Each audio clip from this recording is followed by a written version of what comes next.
Hey guys, Sly here, and welcome to another edition of the annual, in air quotes, Caspian Game Awards. So, last time we actually started doing this Game Awards sort of show.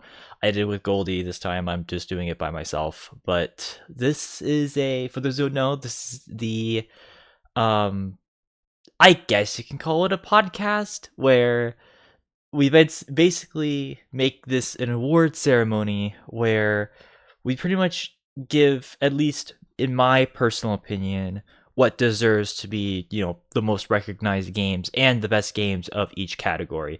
Because admittedly, the Game Awards, while they are definitely better than they were back in the 2000s, I still have massive criticisms on what games they actually end up picking. So, because of that, it made me want to actually start doing this sort of series. And as you can probably tell, we're actually going backwards in time for this. So last time we actually talked about the best games of 2023. I think I'm actually going to go, we're basically going to go back all the way until we get to 1995, where we'll be giving, or I'll be giving, with maybe a few other guests, the what we consider to be, or at least I consider to be, like the games that deserve the recognition that they get. And as you can tell, this is episode 2. We are going into 2022 with this one. So, and I hope you guys, are ready. I hope you guys are, strapped up, because yeah, this one's going to be a bit of a bumpy one. And yes, I've got the vanilla folder again, so this is where all of the awards are at. So, but yeah, no, I'm pretty excited to do this, and I'm pretty excited to talk about 2022 for this one, because this was a bit of a crazy year. But before we get into this, I hope you guys, are enjoying this. If you guys can, please hit that follow button down below and turn the bell icon. It greatly helps me out in the algorithm, and it helps me, be able to get more content for you guys out there. And of course, you can also hit the subscribe button to show support for the channel. But either way, I think it's about time that we get into the awards. We actually get into this. So, again, like I said, this is an award ceremony where I pretty much lay out at least my personal takes on what deserves to be Game of the Year. So, now that being said, I do actually have a slight caveat, and it actually kind of it's actually actually, let me switch over to this first, because I think I need to lay out a bit of an addendum from last time. So let me just go back to the other slide, because God, 2022 was actually really hard to choose from, and I think as a result, I think I might have screwed up just a little bit when it came to the 2023 awards. So, all right, so yeah, this should be good. We're switching back over. This is just going to be like a quick thing. Don't worry, we'll actually get into the list proper. But these were the games that won the 2023 awards. So, just as a refresher, however, I think in hindsight, I screwed up one particular thing, and I'll get into it in a little bit. But this is just kind of a refresher of what we talked about last time. But let's get into 2022. Yeah, let's get into the 2022 thing. So, 2022. So what categories are we actually going to be judging? So, oh shoot, what the hell? Oh, there we go. Sorry, it's just a bit of lag. Okay, so we're actually going to be doing the same categories that we did last time. So best indie game, action adventure game, role playing game, shooter game, sim strategy game, multiplayer, DLC/expansion, remake/remaster, art direction, narrative, and then just the overall game of the year. So we're probably not going to do sports/racing until actually probably the next one with 2021. And I'm probably not going to do studio debut until we get to 2020, since I think that's enough time given for me to be able to be pretty fair on what new studios were coming out. If not 2019, for sure. So don't worry, we'll actually do those categories. And for those who don't know what these categories represent, indie games basically means games that are independently made by smaller companies or just by a group of people or even just one person. Action adventure will entail pretty much just action adventure games, as well as just straight up action, straight up adventure games, as well as everything kind of in between. So like horror games as well. Role playing games are, well, they're RPGs. So just any sort of JRPG, tactical RPG, strategy RPG, real-time RPG, anything like that qualifies for RPG. Shooter games are pretty much, will mostly consist of first and third person shooters, though in the rare instance it may include other types of shooter games like shoot 'em ups. So there's that. And then sim and strategy is basically just any sort of simulation game or like just any sort of RTS, grand, or turn-based strategy games. Multiplayer games, pretty much just, it could either be PvE or PvP. Like it could be like, cooperative PvE, or it can be PvP sort of multiplayer. DLC/expansions are pretty much just added content to a game. Remakes and remasters are pretty much either, well, full-on remakes of games that already existed, or remasters of said games. And then best art direction is pretty much just the sort of aesthetical style that they gave the game. Best narrative is just the general story. And then game of the year is pretty much just what I consider to be the best game of that year. So I lay this out because I'm not gonna lie, 2022, whenever I was doing my research, was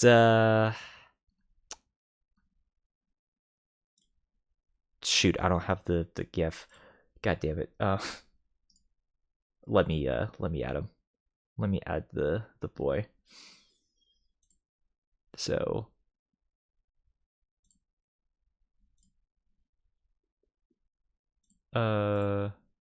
shoot, where is it? Yeah, I did not come prepared for this. It's not good. Yeah, it's not good, to say the least. Okay, this is probably gonna, okay, let me just mute this first. It's gonna repeat, so this part will be deleted, by the way, don't worry. I just haven't done this yet. Shoot, not that.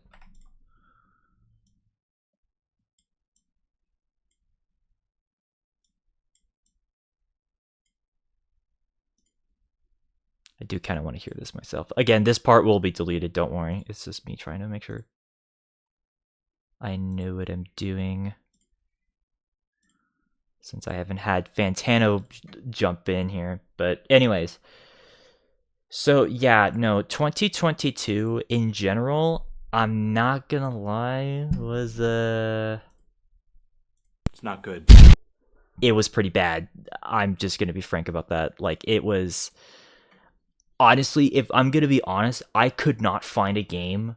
I could not find enough games that actually qualified for the stipulations that I made with last time.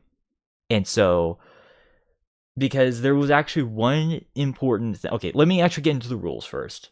I'll explain once I get there. So, what qualifies a game to be,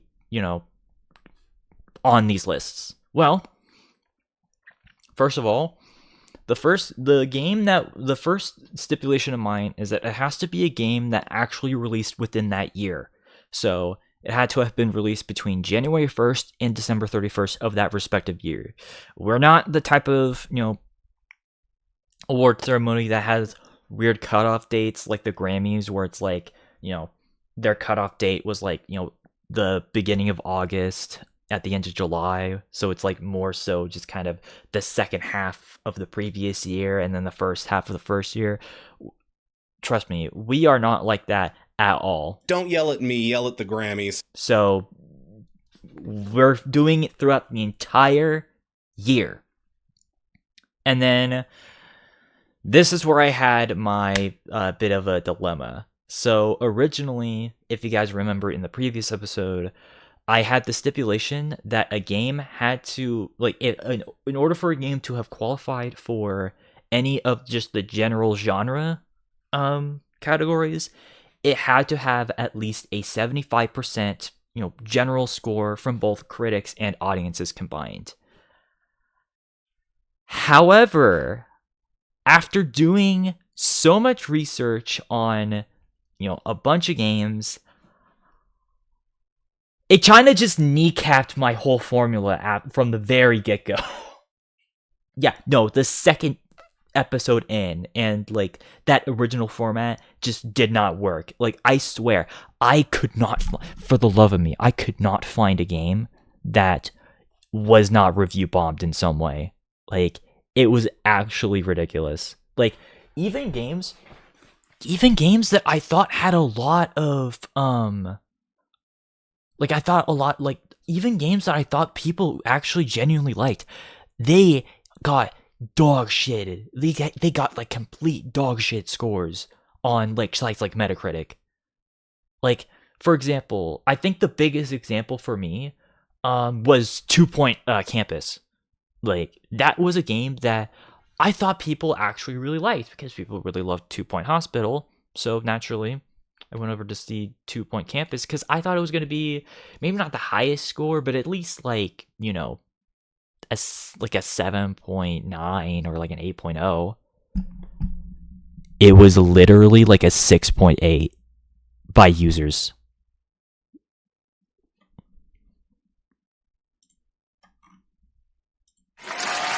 Oh wait, not wrong. No, wrong one.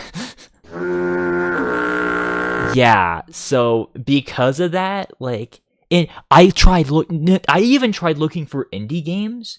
Not even indie games were safe from, like, just how much people were just so visceral when it came to 2022's releases. Like, oh my god, people were not kind at all to 2022. Like, it actually stung a little bit for like with a lot of the games that did come out. Shit, even like there's only like a couple of games that actually reached above a 7.5, and even then some of them were just barely. Yeah, so basically 2022 and 2021 especially, they were honestly really dire years when it came to finding anything. And so because of that, I completely changed that rule. I removed that rule, and instead I basically came up with a caveat that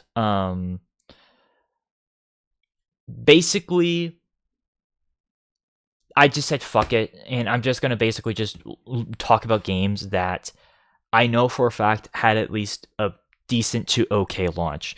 Any games that have came out in 2022 that were quote unquote fixed after the fact will not apply. So, for example, if we get to 2020 and we talk about Cyberpunk 2077, which, spoiler alert, that's not going to be on the list with 2020.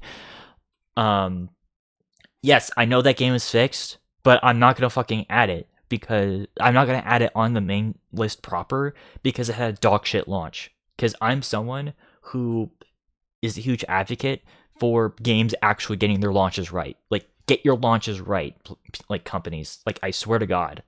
So, that being said, if it ends up being a game that I actually really do like, then I will overrule that, because I swear 2021 and 2022 were freaking dire years when it came to doing this. So, and I don't want anyone talking shit in the chat. If anyone's going to talk shit in the chat about any of the games that are going to win, then I'm just going to fucking block you. Because, like, I'm not going to fucking, have the mob mentality go after certain games just because, you don't like one specific thing in it, and because of that, you think it's a fucking 1 out of 10. Like, I'm pretty much sure that, like, after what I've talked about with Baldur's Gate 3, that should be pretty obvious.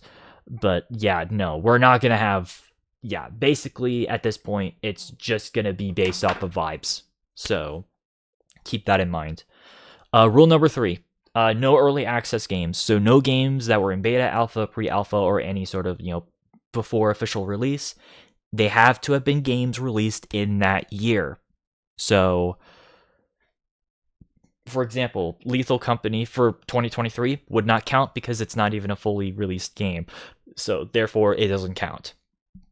There was actually a few games from 2022 that had early accesses, but I did not put on here because again, they're early access. They're not like officially released. So, the main example in my mind, Multiverses. So that game would not qualify because it got removed from online. Like it got completely removed. So therefore, it will not qualify. So, and that again also applies for games that are also gone now. So, as for rules for Game of the Year, these are the games that do generally have to be, widely accepted by people. Need to be, generally accepted.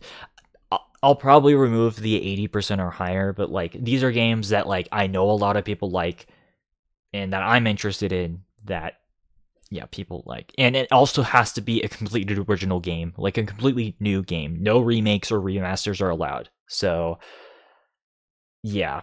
And then last but not least, again, these are only games that I'm personally interested in that will be chosen for the awards because my interests do not reflect, the general just consensus of gaming. So, because for me, the looks and style of the game, the aesthetics, the gameplay, and just all that is just kind of overtakes my personal thing. So if you don't like that, that's fine. You can definitely disagree with me, and there's going to be people who are going to disagree with me with with the games that are going to be on this list, which that's fine. At the end of the day, I'm just here to have fun. But do keep that in mind that there's going to be some games, and especially with this first category, that people are going to be very pissed at me that I'm not including, but it's simply just because it just doesn't appeal to me personally. So, yeah. So that brings up to what I was talking about earlier with the 2023 games. So because of that sort of issue that I had,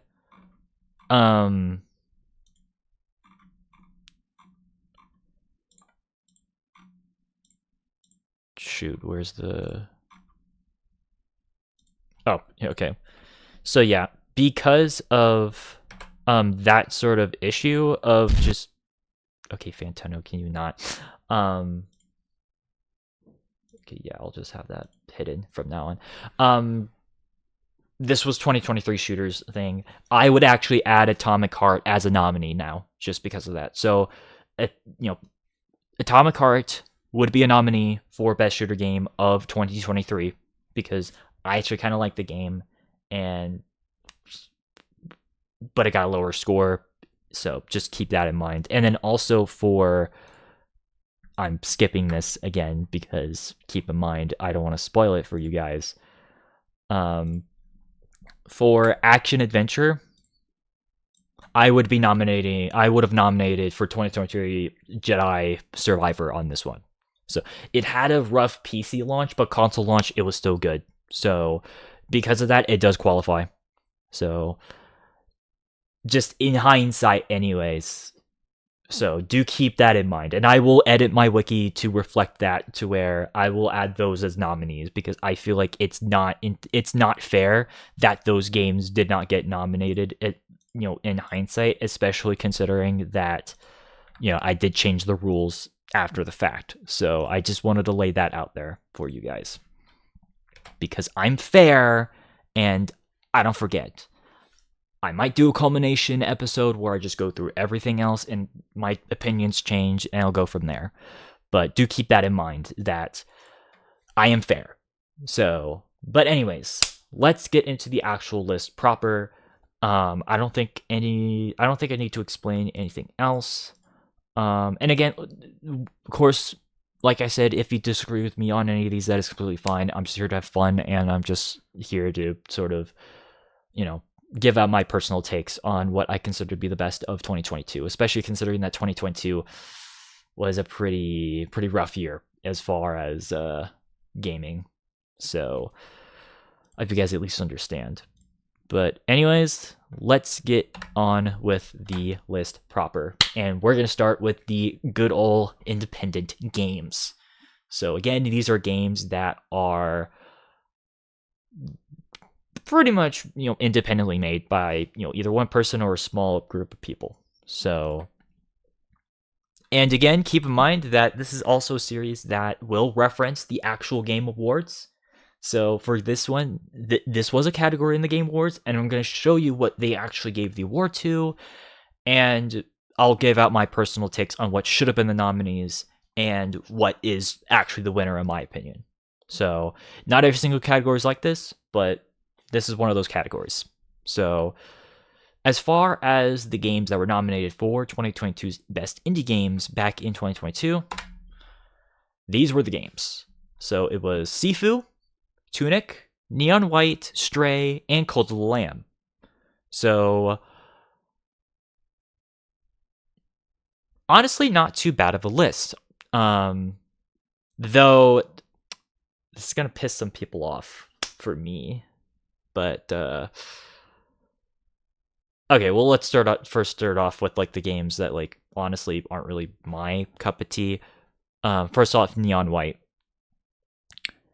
Yeah, it's a first-person shooter, and it's kind of a Quake style or like Doom Eternal Quake style shooter game, but it's just not really for me personally because, well, I don't really care for the anime aesthetics because I'm not really a huge anime fan myself.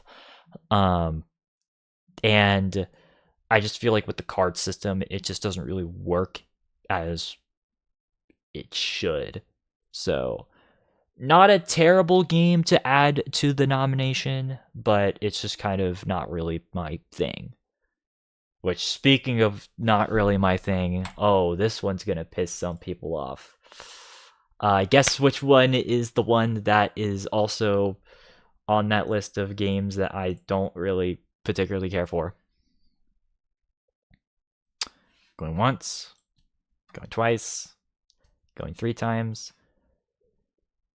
I'm sorry, but I don't really care for Stray. I know, like a lot, like this was a lot of people's favorite game of last year, but it's just like it's just, I don't. To me, it just felt more like a game that was sort of more of a, I guess you can call it a Twitch bait stream, meaning it was just a game that got popular because it was streamed a lot on Twitch back in 2022. And I even expressed before this game came out that I just didn't really care for the concept. And this is not me dissing on cats. I love my kitty cats. As a matter of fact, I'm gonna get my cat right now. So yeah, I'll be right back. Oh my god.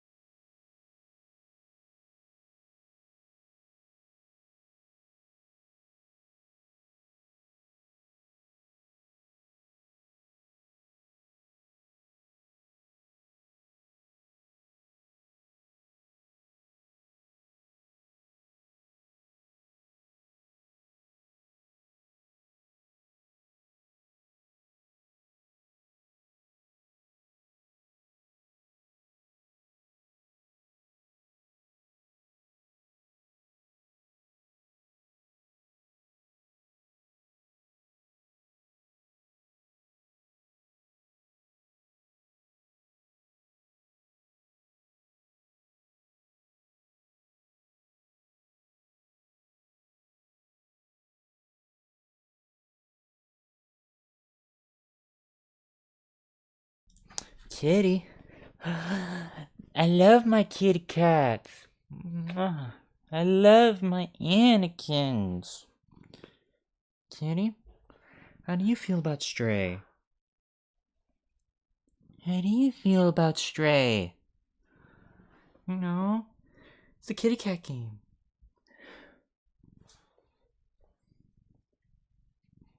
I love Anakin. But yeah, even though I love my kitty cat, And he's definitely eyeing over there. Even though I love my cats, to me, it just feels. I just feel like people just loved this game just based off the cute factor, and not necessarily because it was a good game in and of itself. Because it honestly is really just kind of a game that it's like 1,000 other like indie games that you've seen before. It's basically just a walking simulator. So that's my big issue with it. As far as Tunic and Sifu go, and Code of the Lamb, I'm more interested in them. Tunic kind of being a bit of a RPG light sort of game. Sifu actually fucking looks awesome. I'm not gonna lie. Because it's basically the idea that you know, the more and more you get defeated by enemies, the older that you get, and if you eventually get too old, then it's game over. Like that is a pretty cool mechanic. And I guess it's a roguelike. Like it's one of the few, at least in concept, roguelikes I think that's pretty cool. And then Cult of the Lamb. We talked about its DLC in the 2023 runner-up, and again, I will admit, as far as roguelikes go, this one's one of the few ones that I actually do enjoy. So, especially with its really cool aesthetics and just sort of interesting sort of dynamic that you have between the people that you get to become your followers and the different buffs that they can give you while you go on the journey that you go through in the in the dungeon part of the game, which I think is actually pretty cool. The problem is the Game Awards did not reflect that idea, and well, they chose Stray to be the winner. So, which again, that's fine if you like Stray, but this just feels like another case, in, for my opinion, this is another case of what I coined last time as something called hoodie-itis. Basically, it's where it's like the worst option out of the nominees is the one that ends up winning. So, in this case, trust me, this is not the worst case of this entire Game Awards thing. Trust me, there's one that's way worse. We'll get to it when we get to it. But as far as this, yeah, I do not fundamentally agree with this being the best indie game of 2022. I just think that people really gravitated to this one because of just the cuteness factor and not necessarily thinking outside of that. So yeah, what would I nominate? So honestly, I would just remove Neon White and Stray, and I would actually replace it with a game called Chained Echoes. This game came out at the very tail end of 2022, and so it barely qualified, and I'm pretty sure it came out around the same exact time as the Game Awards, so it would not have been able to be nominated for it. But because of our rules, it does qualify, and frankly, this is probably one of the best JRPGs that has been made in a while. Like, I would definitely say this is probably the best one since Octopath Traveler 1, as in regards to when this game came out. And I think it's actually pretty cool. So I highly recommend it for you guys. And again, the other nominees, basically the same as the main one. So they got the nominees right. It's just except for the winner. So let's get into this. Let's see who wins. Who wins the Caspian Award Best Indie Game? So, we're ready? All right, here we go. And the award goes to... I love doing the bit. It's funny.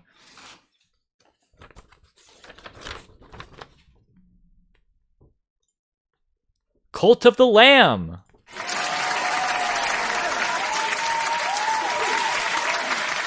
So, yes, I consider this to be the best indie game that come out of 2022 for several reasons.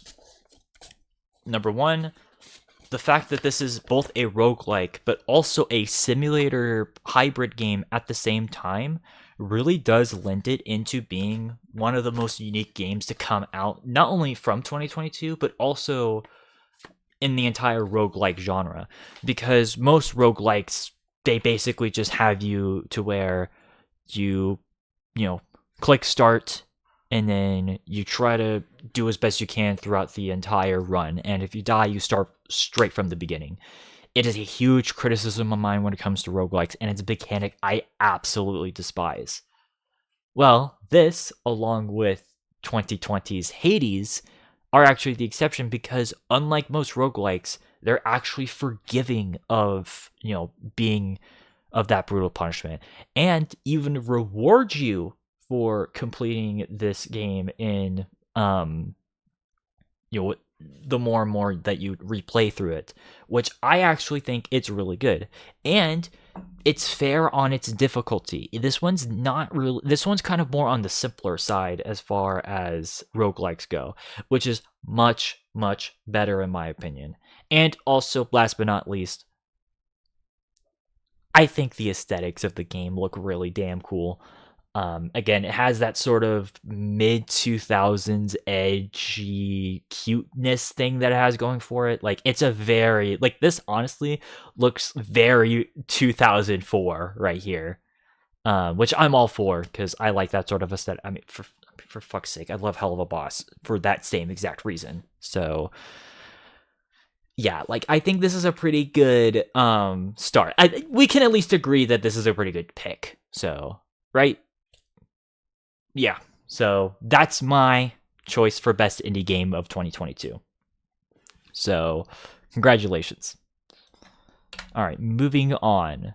Best action adventure game. So again, as a refresh reminder, this is basically, action adventure games, but also action, platformer, horror games, as well as adventure games. So all of those general, it's just that whole category of games is what qualifies for this. So, what were the nominees that were chosen at the Game Awards? Well, you blew it. Yeah, this was not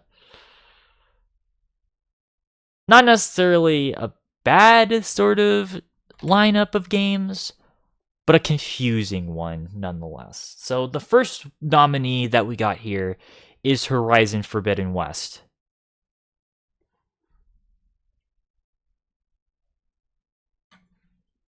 I mean, okay, granted, for those who are new to the channel, I am a huge critic of the Horizon series. I think that the presentation is just very awful, especially when it comes to the dialogue cutscenes in that game, as well as just the lack of any sort of reliable fast travel, and just basically it being more of a chore, especially compared to older RPGs. And so, granted, to be fair, I know that Horizon Forbidden West has some improvements in that field, but from what I can tell, they did not improve Aloy's character all that much, which is one of the things I was a huge critic of when I first played the first Horizon Zero Dawn back in 2021. And, well, this one's also a big what the hell moment, because it's like, dude, this is an RPG. You already have an RPG category. Why the hell is this here? Like, this should be this is an RPG game. Granted, maybe it's because the people at the Game Awards didn't realize it was an RPG, kind of like I thought that this was just a general action adventure game whenever I first heard about Horizon. I didn't know it was an RPG, but it's like, I did my research. This is an RPG. So, yeah. Again, I already just talked about Stray. You can fight me on that one. Tunic. Again, not a bad choice. So, yeah, just whatever. But these other ones, not too bad of choices right here. So, A Plague Tale Requiem and God of War Ragnarok. Honestly, much more respectable choices. So, Plague Tale Requiem being the sequel to Innocence from 2019. And yeah, no, I would definitely agree with that one, especially considering the fact that this was a more. I guess I would say it's definitely a more mature story compared to the first game, and also the fact that the one complaint that a lot of people had is that there wasn't a lot of offensive stuff that you can do in the first game. They heavily improved that and added more offensive stuff in this game, as far as stealth goes, and so that's pretty cool. And well, God of War Ragnarok being, I know some of the old school God of War fans still are huge, haters of the, I don't want to say haters, that's a strong word, but like they just are still hugely against the direction of these newer God of War games. But I will say that, like, as far as like this more modernized formula, this is probably the second best way they could have done it. So I'm not particularly complaining. And also, like, the game looks beautiful. So it has that going for it. But what was the winner of this sort of game show? God of War Ragnarok. Which, again, actually quite understandable. I can definitely see where they were coming from with this one. Granted, this one does, I feel like, has a bit of a, like, this one kind of has recency bias a little bit, because this, if you guys can't tell, I made it to where the games that are showing on the screen are by whenever they released between each other. So Horizon was the first game to come out of this, and then Ragnarok came out at, is the newest game out of this. And so, yeah, like, this is the newest game, and so maybe there is a bit of a recency bias there, but, like, I mean, this isn't the, like, at least they did it with an actually genuinely good game. But there's just something missing here. Like, whenever I was looking at this list, I just had this, like, even back, in 2022, whenever I saw this, this just felt off, because there was one game that I just felt like was absolutely missing from this list, that deserved at least a nomination. And, well, I also threw in another game that I thought was pretty cool in here. So instead of Horizon and Stray being on here, I actually chose... Oh, I chose 3. Okay. Forgot. Okay. I chose, instead of Horizon and Stray, I chose Ghostwire Tokyo, Lego Star Wars The Skywalker Saga, and Bayonetta 3. I'll explain the Skywalker Saga in a little bit, because I know some people are like, isn't that a remake? I'll explain. So, Ghostwire Tokyo. That was a game that came out in 2022. It was teased as early as far back as 2017. And, yeah, no, like, this game... at first, it looks like it's a first-person shooter, but it's not. It's just an action-adventure game. It's just because you have a lot of melee stuff. It's kind of like Far Cry Primal, where it's like the game is presented like a first-person shooter, but it's not. It's an action-adventure. Same case with Ghostwire Tokyo.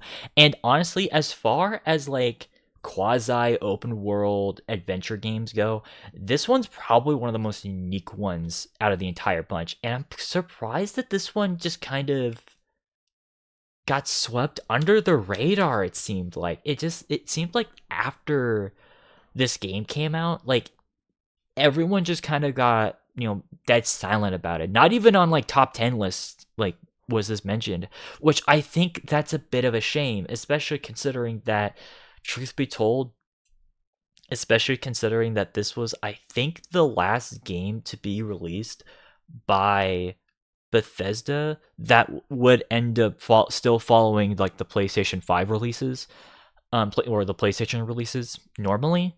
Because keep in mind, Bethesda got bought up by Microsoft in 2020, but they still had a contract for them to release games for PlayStation up until 2022.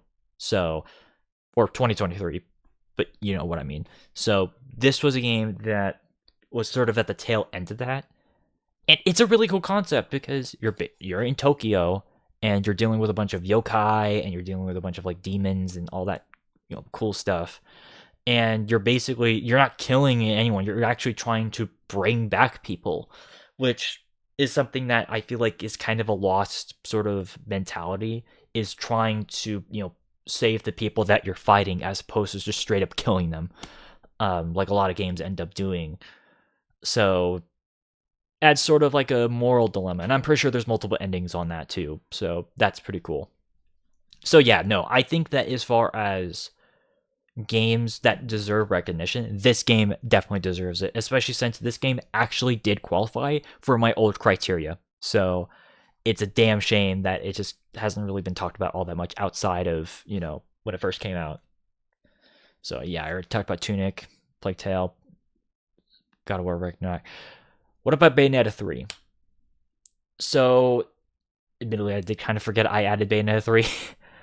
But it's okay. But to be fair, this one is, I will admit, this one is kind of iffy to talk about, especially since the original voice actress for the main character kind of fucked up. Like, they got, basically, long story short, they got super goddamn pissed, and they went off the rail. They didn't go as off the rails as some other people we've talked about, but like, let's just say that they claimed that they were basically being underpaid, but then it was proven that they were being paid fine, and then they had a lot of backlash, and it just spiraled out of control from there. So that's unfortunate to see within that regard, to see that happening. And truth be told, like, yeah, because I've disqualified games for controversies before, you would probably think, well, why is this qualified? This one's qualified because not only is that sort of controversy not as fucked up as the ones I've talked about with, Hogwarts Legacy and with Baldur's Gate 3, but more importantly, this is actually a good game. So, again, I know I've criticized Platinum games before and how I do think that they are overrated overall. That doesn't diminish the fact that Bayonetta is definitely their magnum opus as far as their respective franchises that they actually own. And especially considering that this was the year of Babylon's Fall, yeah, this was pretty much something that needed to sell. Unfortunately, I don't think they sold enough copies of this game, but it kind of needed to, because this game is pretty damn good. Is it as good as the previous games? Well, actually, I know some people who actually do prefer this over Bayonetta 2. But I still think that most people do prefer Bayonetta 1. But Bayonetta 3 is still a worthwhile experience. And then last but not least, we've got Lego Star Wars The Skywalker Saga. So I know some people are going to go at me and be like, isn't this technically a remake?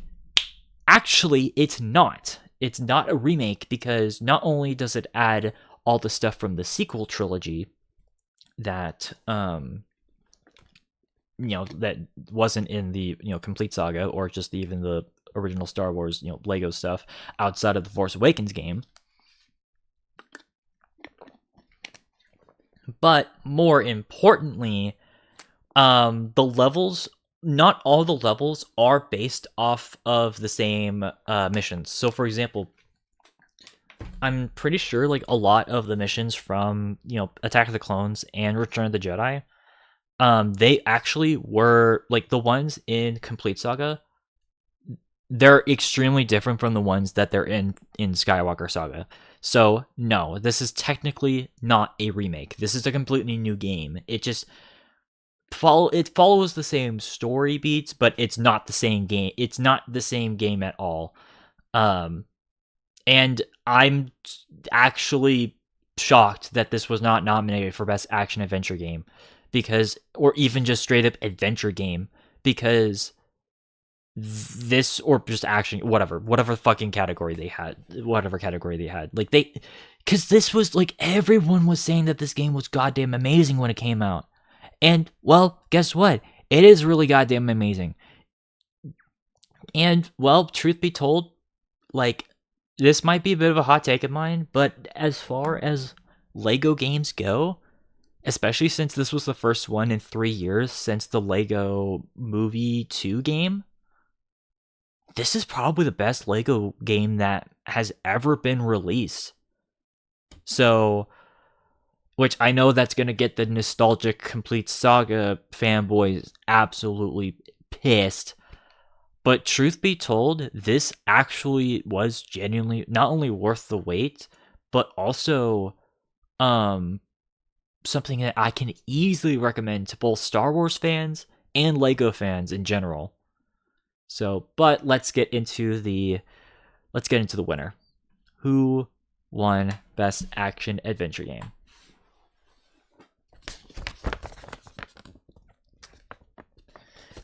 The award goes to... There we go.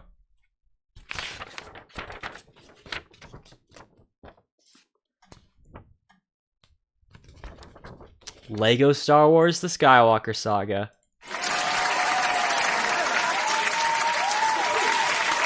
This actually shocked me that this was not nominated.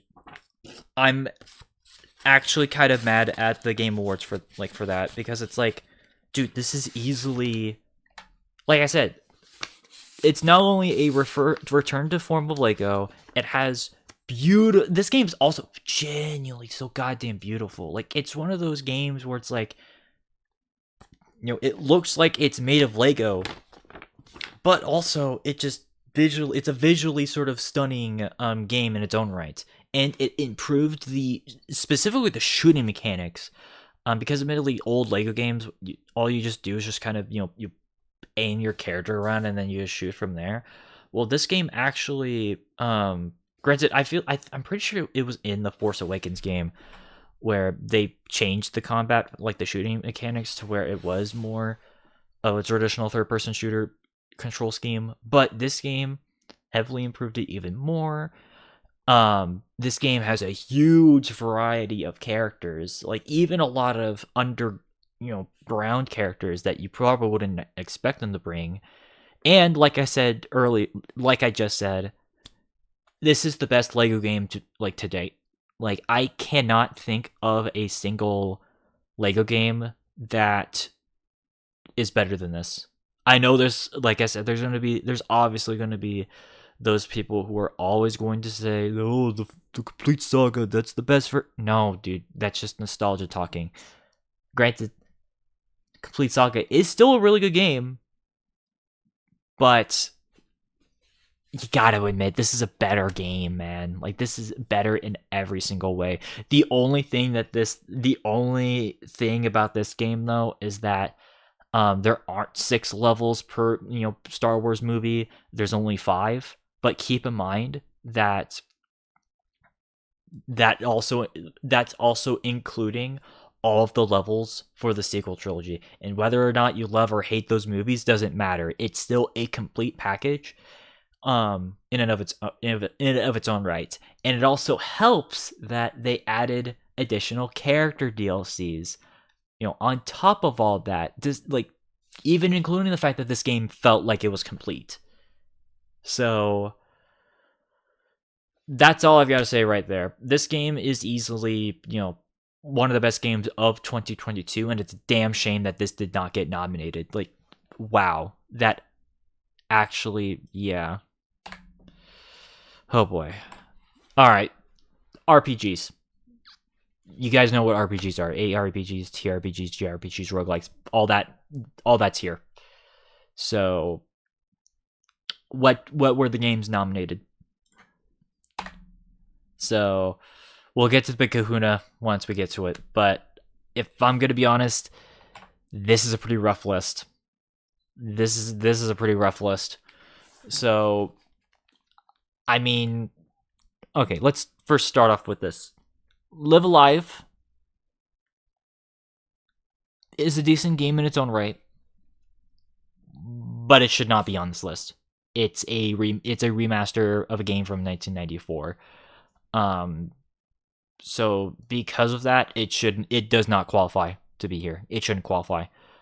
So yeah, I don't know why this was okay. I know why, because if I'm gonna be honest, this 2022 in particular, outside of the obvious one, it was actually a pretty dire year for RPGs.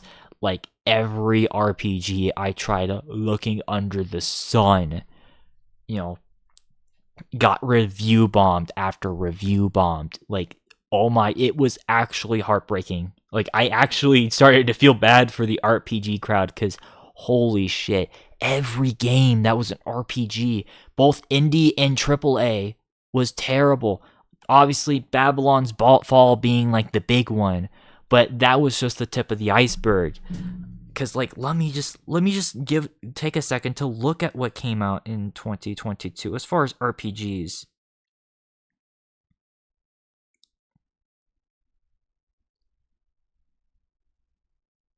Yeah, fucking Stranger Paradise was a big failure in a lot of people's eyes.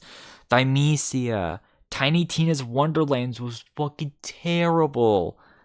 Um, what else? Yeah, Gotham Knights, Valkyrie Elysium was disappointing for a lot of people. Harvestella was disappointing as well. Um, fucking Diablo Immortal, shitting the bed all over the place. Um, Solstice, like Lost Eidolons, like if it sounds like I'm putting these games down, I'm not. And truth be told, most people probably even don't know what those games are. It's because, frankly, this was a year that like people hated RPGs. Like this was a pretty dire year when it came to RPGs. At least from this. Now, that being said, you can definitely have your arguments on whether or not the critic scores or the audience scores are correct. Truth be told, like after seeing the scores of a lot of the things I absolutely despise have higher audience scores than critic scores. At this point, I don't trust either category. But it's like Jesus Christ. Like this was a pretty fucking desperate year. So that even includes fucking Pokemon Legends Arceus, which I know that's not even the worst Pokemon game that came out that year, but like that automatically does not qualify because you guys know how much I fucking don't give a shit about Pokemon. Because I never cared about Pokemon. I hate Pokemon. So already that doesn't qualify. But even then, I even heard that this game was also a downgrade compared to other Pokemon games. So even in that regard, so even if I did care, it still wouldn't qualify because like it's not even. It's one of the weakest entries in the series. Um, not as bad as Scarlet and Violet from what I can tell, but like, yeah, it's still downgrade. So, and again, this is coming from someone who agrees with the Actman's statement that Pokemon is a franchise that has had less innovation in a longer time span than a franchise like Call of Duty did. And I still stand by that, and I think that's genuinely kind of sad. So you can fight me in the comments all you fucking want, but I'm not going to change my mind on that. So, but anyways, so yeah, that would not qualify. And then also Xenoblade Chronicles 3, a game that okay, I don't hate Xenoblade or just the Xeno series in general. It just doesn't really appeal to me all that much. Like, I don't know, it just feels super generic. It just feels too like I don't want to say generic, but just kind of too generic science fantasy hybrid. Like to me it just feels too much like it's trying to follow the tailcoats of the Final Fantasy series, especially Final Fantasy 7 and 8. Like, I don't know. It's just always been a series that I just got very bad, like, vibes that it was just kind of copying its competition. So, I don't know. That's just me personally. Not a bad series, but just not a very original one. So, that being said, let's get into the two games that I actually saw the most consistent, praise for. Triangle Strategy. This game is, I want to say, is it by the same studio as the people who made Octopath Traveler? Like, because that artwork looks very similar to it. But yeah, no, this game was one of the games that was consistent. This was one of the games that did get consistent reviews, and it's deserving, especially since this was a game that was a throwback RPG. Like, it's a 2D sprite RPG similar to the older Final Fantasy games, and it worked with Octopath. It works here. I don't think it's as good as Octopath personally, but I still respect it for what it is. And I think that the art style and the art direction definitely, lends itself as being one of the few RPGs that I think most people can agree is genuinely pretty good from this year.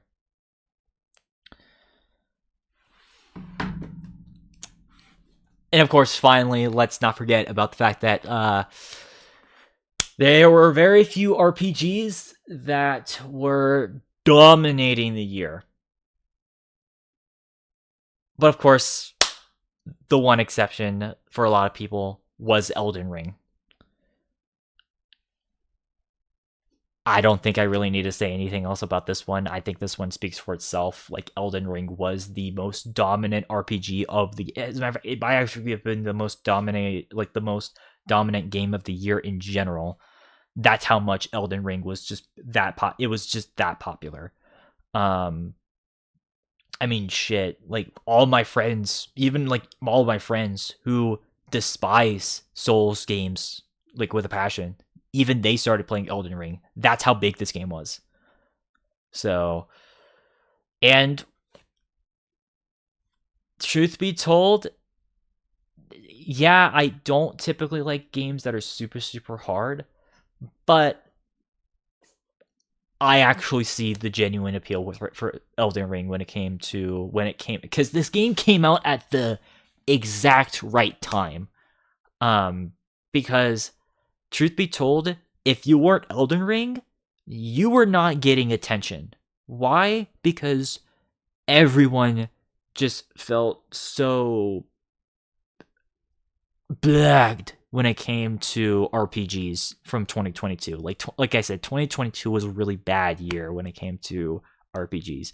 There's a reason why 2023 was so damn good as far as RPGs, because the previous year before that was so dire for something new and original, and Elden Ring came around and breathed life into the genre back in.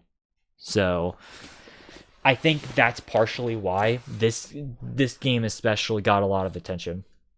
Which, speaking of, it won the award for best RPG, and rightfully so. But let's see what I would have chosen instead of the other three. So, I still would have an Elden Ring and Triangle Strategy here, but like I mentioned earlier, I would also have Chained Echoes. Again, this is another example of a game that, because it came out a bit too late, it didn't get as much attention. Go play Chained Echoes right now. But I'm also going to throw in the two other games that got decent reviews. This first one barely qualifies, but it does qualify. It's Fire Emblem Warriors 3 Hopes. So this is the sequel to Fire Emblem Warriors, and so yes, this is a Dynasty Warriors-esque game, but with added RPG elements into it. So there's leveling up your squad, your team, your army, your empire, whatever. And you have a lot of character interactions between the people that follow you, which is pretty cool.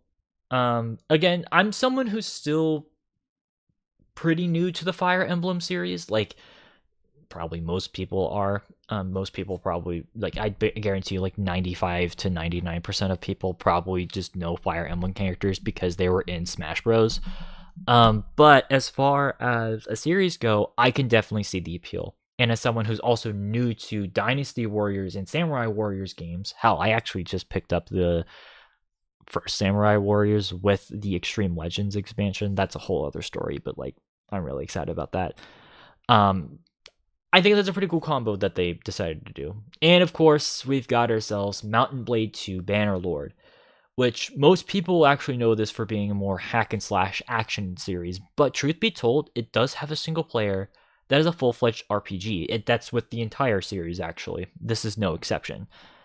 And admittedly, I kind of just threw this one as a bone, mostly because I do like the Mountain Blade series.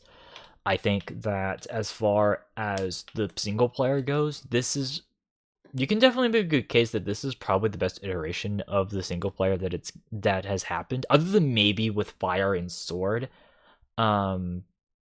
Since that one's kind of like, an early modern age sort of take on the, 17th century Europe battlefront. And they had a lot of cool mechanics in that one. So like you can definitely make a case between either or. But I wanted to throw a bone to this one because I think as far as Tailspin games goes, they're actually pretty underrated. And Mountain Blade, like the studio who makes these games, and Mountain Blade deserves at least a nod. But let's get into the winner. So who won?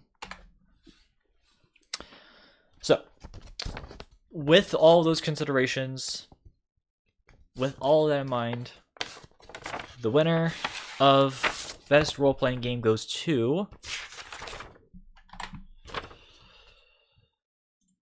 Elden Ring.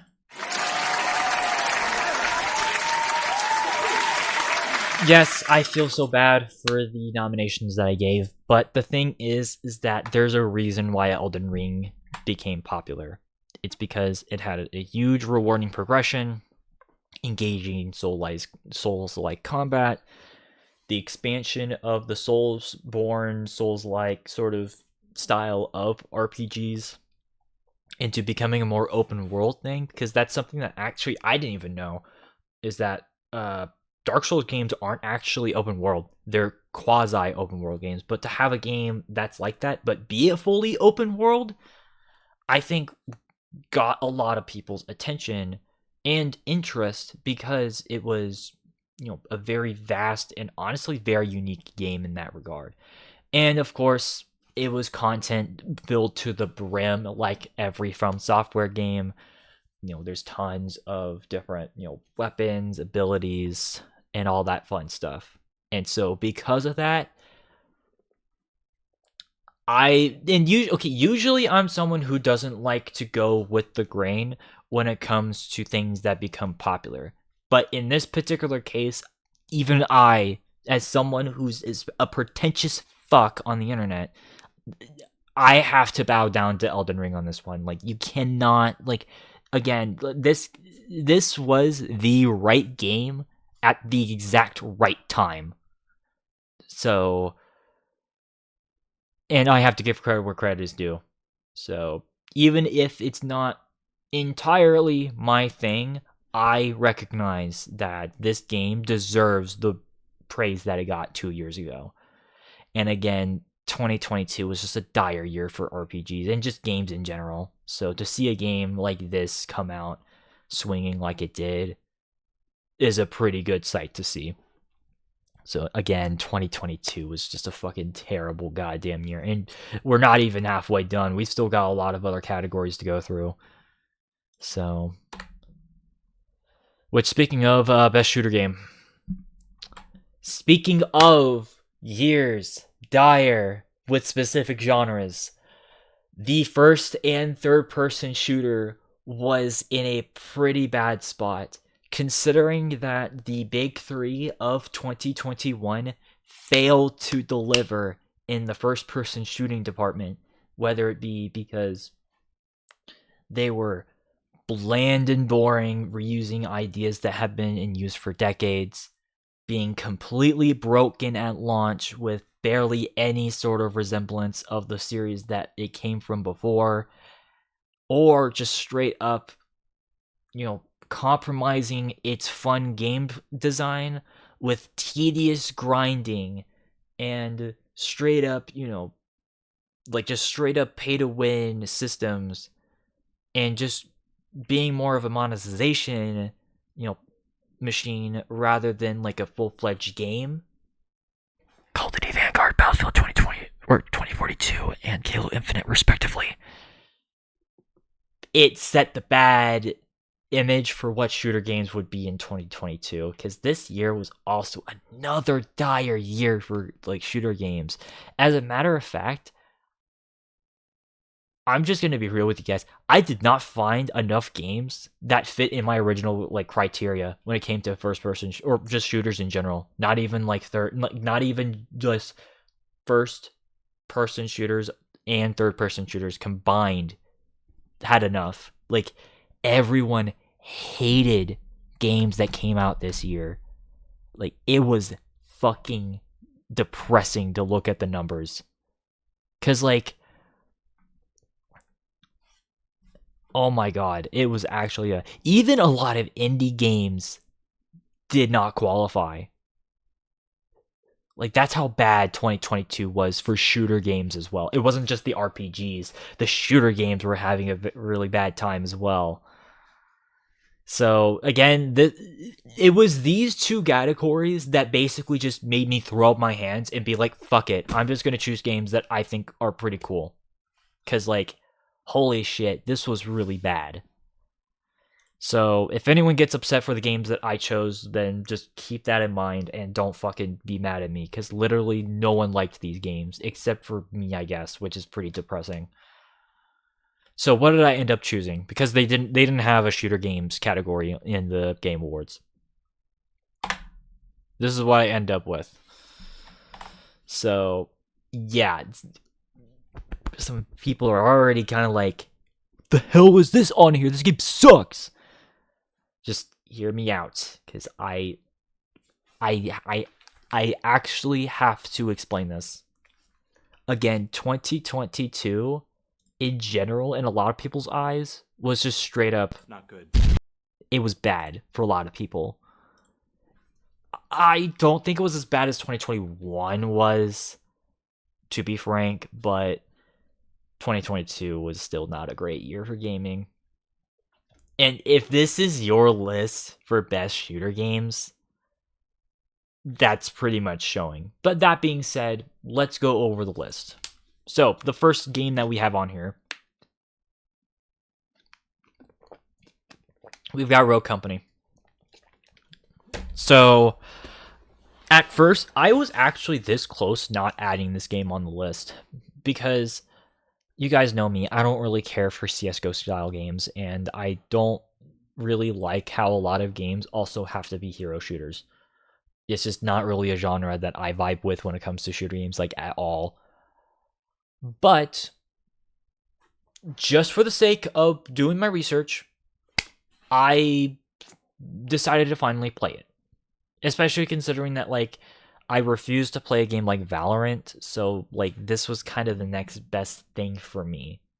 And keep in mind, these are also the developers behind the game Paladins, which I know a lot of people gave shit when that game came out, but that's a story for another day. So I played it. I actually had a fun time. Like, genuinely, hot take right there. Yeah, no, I had fun. And I think I actually know why. So, first of all, this game, yes, it has specialist abilities, but they aren't actually that overpowered. They're more so just really good buffs. I mean, there's probably some characters that are absolutely OP, but, like, as far as, like, specialist abilities go, this one's one of the more passive ones. It's not like with Valorant where it's like there's an obvious, overpowered thing with certain characters, at least from what I can tell. Whereas with Rogue Company, it's more so just based off of genuine gun skill with this one. Which I actually appreciated. Which, yeah, because and also, I guess, just sort of map layout, it felt like CSGO in that regard. But here's actually the thing I actually liked. Yes, this game is like CSGO in the sense that, you start off the match, buying your weapons and then going into the match and then killing the enemies until you win or whatever. But the difference between this and most other CS:GO style games is that you actually have temporary limited spawns in this. Like you have your team and your match actually have a limited amount of lives. So if your entire squad gets wiped out, that's fine because you can still actually win the match because you guys respawn. Obviously with a certain amount of tokens, but you get the point. Which is hella forgiving in my opinion, and is something I genuinely appreciate. So, and admittedly, as far as this style of game goes, this one's not the most offensive when it comes to named characters that you play in a game. So this one's a bit more tame in that regard, or at least in my opinion. So I'm not as fucking annoyed with certain games. So yeah, and also considering that this is kind of the newest esport, I would say this is definitely the future of esports right here, whether you like it or not. So I respect Rogue Company. So enough to give it a nod anyways. Next up, we've got Sniper Elite 5, which is another game that I was actually genuinely shocked. This was one of those games I was actually genuinely shocked that got a lot of shit. Because I heard at least a lot of game reviewers, not game, a lot of online YouTubers reviewing the game. I heard that a lot of them actually liked the game. So I was genuinely shocked whenever I saw a 6.7 on Metacritic. Really? This game is a 6.7? Because keep in mind, 7 out of 10 means average on their fucking scale. Which is fucking stupid. It should be a 5 out of 5 out of 10 should be average, but whatever. So that means that this is a below average. Really? Really? I mean, is it as good as Sniper Elite 3 or 4? No. But this isn't a Far Cry 5 situation we're dealing with here. This game is still really damn good. It has a lot of, cool ideas that it brought in its own right. And, yes, it went to the generic, Northern France, place, which, yes, I am someone who does get annoyed with that with World War II games in general. Which is why I actually partially why I really liked Sniper Elite 3 and 4, because 3 was in North Africa and then 4 was in Italy. So to see them go back to kind of the typical place where you go into World War II games was kind of off-putting, but that doesn't make this a bad game, at all. This game, you can still have a ton of fun, like the previous games. And so, yeah, no, I don't agree with most people who think that this game is bad. Why is this game considered bad? What the fuck? So, yeah, no. As far as this, not only do I think this is a good game, but it is a good nominee. Because, it didn't reinvent the wheel, but it just added enough stuff to it to make it worthwhile. And that's why it's going to get a nod. Though a game that did actually add quite a bit to the genre, or the first-person shooter genre, Metal Hellsinger. So, okay, this one's a little bit of a biased one because a lot of some of my favorite artists contributed to the soundtrack, including Serge Tankian from System of a Down. So, and also I'm pretty sure one of the guitarists from Lamb of God helped with this one.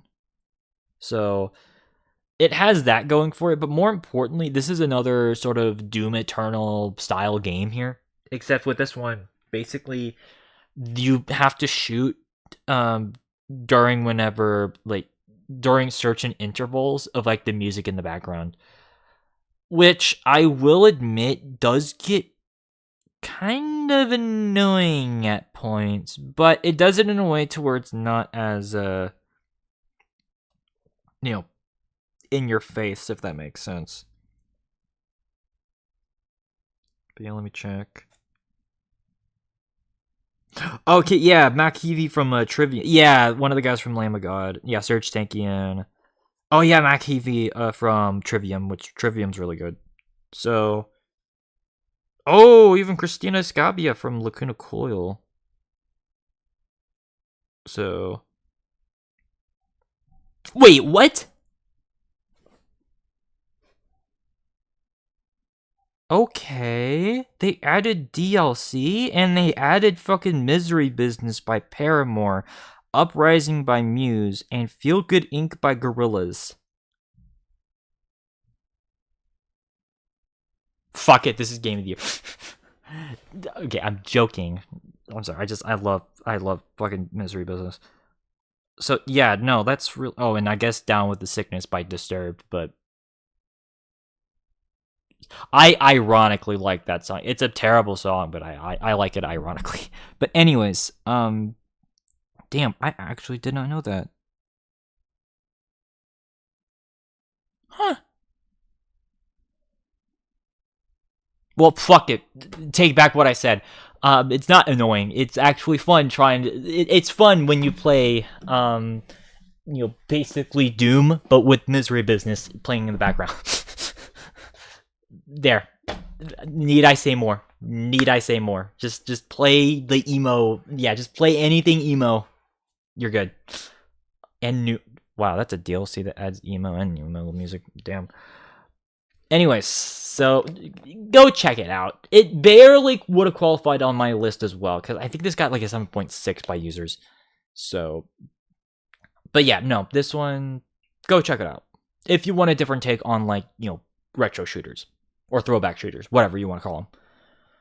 And then we got Izanzo, another game that I was surprised that people gave it a lot of shit. Like, oh my god, this one, people, this is a good case that I know for a fact people review bomb this one. Like, what the fuck? This game is, as far as what it's trying to be, this game is really good in that regard. I don't know, because again, this is a tactical World War I shooter, and it's basically a series that's called World War I, where the developers work on the different fronts of World War I. Their first game was Verdun, so it focused on the Western Front. Their second game was Tannenberg, which focused on the Eastern Front. Izanzo focuses on the Italian / the Baltic, Italian, mostly Italian, but a little bit of the Baltics in World War I. And so, and yeah, no, this game, while it has its problems, I will admit, it's not a bad game. Like, I think the reason why this game got a lot of shit was because it was probably a bunch of people who thought this was going to be an arcade shooter, and they got fucking pissed when they got, one-shotted by a fucking pistol. But, like, guys, this is a tactical shooter. This is not Call of Duty or Battlefield. Like, you have to, play it a little bit smart. But as far as, these types of games go, yeah, no, I also have a lot of fun with this game. Like, I think that this game is actually underrated, especially as someone who thinks that Battlefield 1 is overrated as fuck. And I like Battlefield 1, but it's overrated. So, if you guys want more games like that, but you want a more historically accurate game, but you also want it to be fun, go play these games, and especially this one. So it is worth your money. And it also has the benefit of actually having, in-game bots. So if you don't want to play against people, you can just play with bots. It's a little bit more confusing in this game compared to the previous games in this series, but you can still do it, and it's worth it. It's fun. So, and you also level up in the game even if you play with bots. So that's an added bonus right there.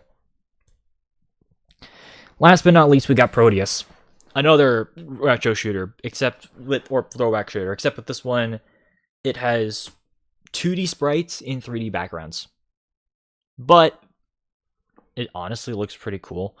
A lot of people like to call this like the Doom 3 that we never got. I don't necessarily, while I don't necessarily agree with that sentiment because I actually like Doom 3, it's way too long, but I like Doom 3. I can still respect this game, and I think this game has a really cool aesthetic to it because it has a similar aesthetic to something like Quake, but like if there were a lot more reds instead of like reds in like purple and blues as opposed to like the brown and greens of Quake. And I think it looks really fucking sick, and it plays fucking amazing too. Like again, this is another sort of retro shooter or throwback shooter that I would recommend to people. I'm pretty sure I even talked about it in our tier list talking about throwback shooters. So, and I gave it a really good score. So yeah, this game qualifies for 2022. People would have thought I would have done this for 2020, but keep in mind it was in early access in 2020. It didn't fully release until 2022. Therefore, it's on this list. Though, of course, as many things of 2022 we talked about, let's get into the winner. I gotta reset this because I want to do my bet because it's funny. So, the award for best shooter game of 2022 goes to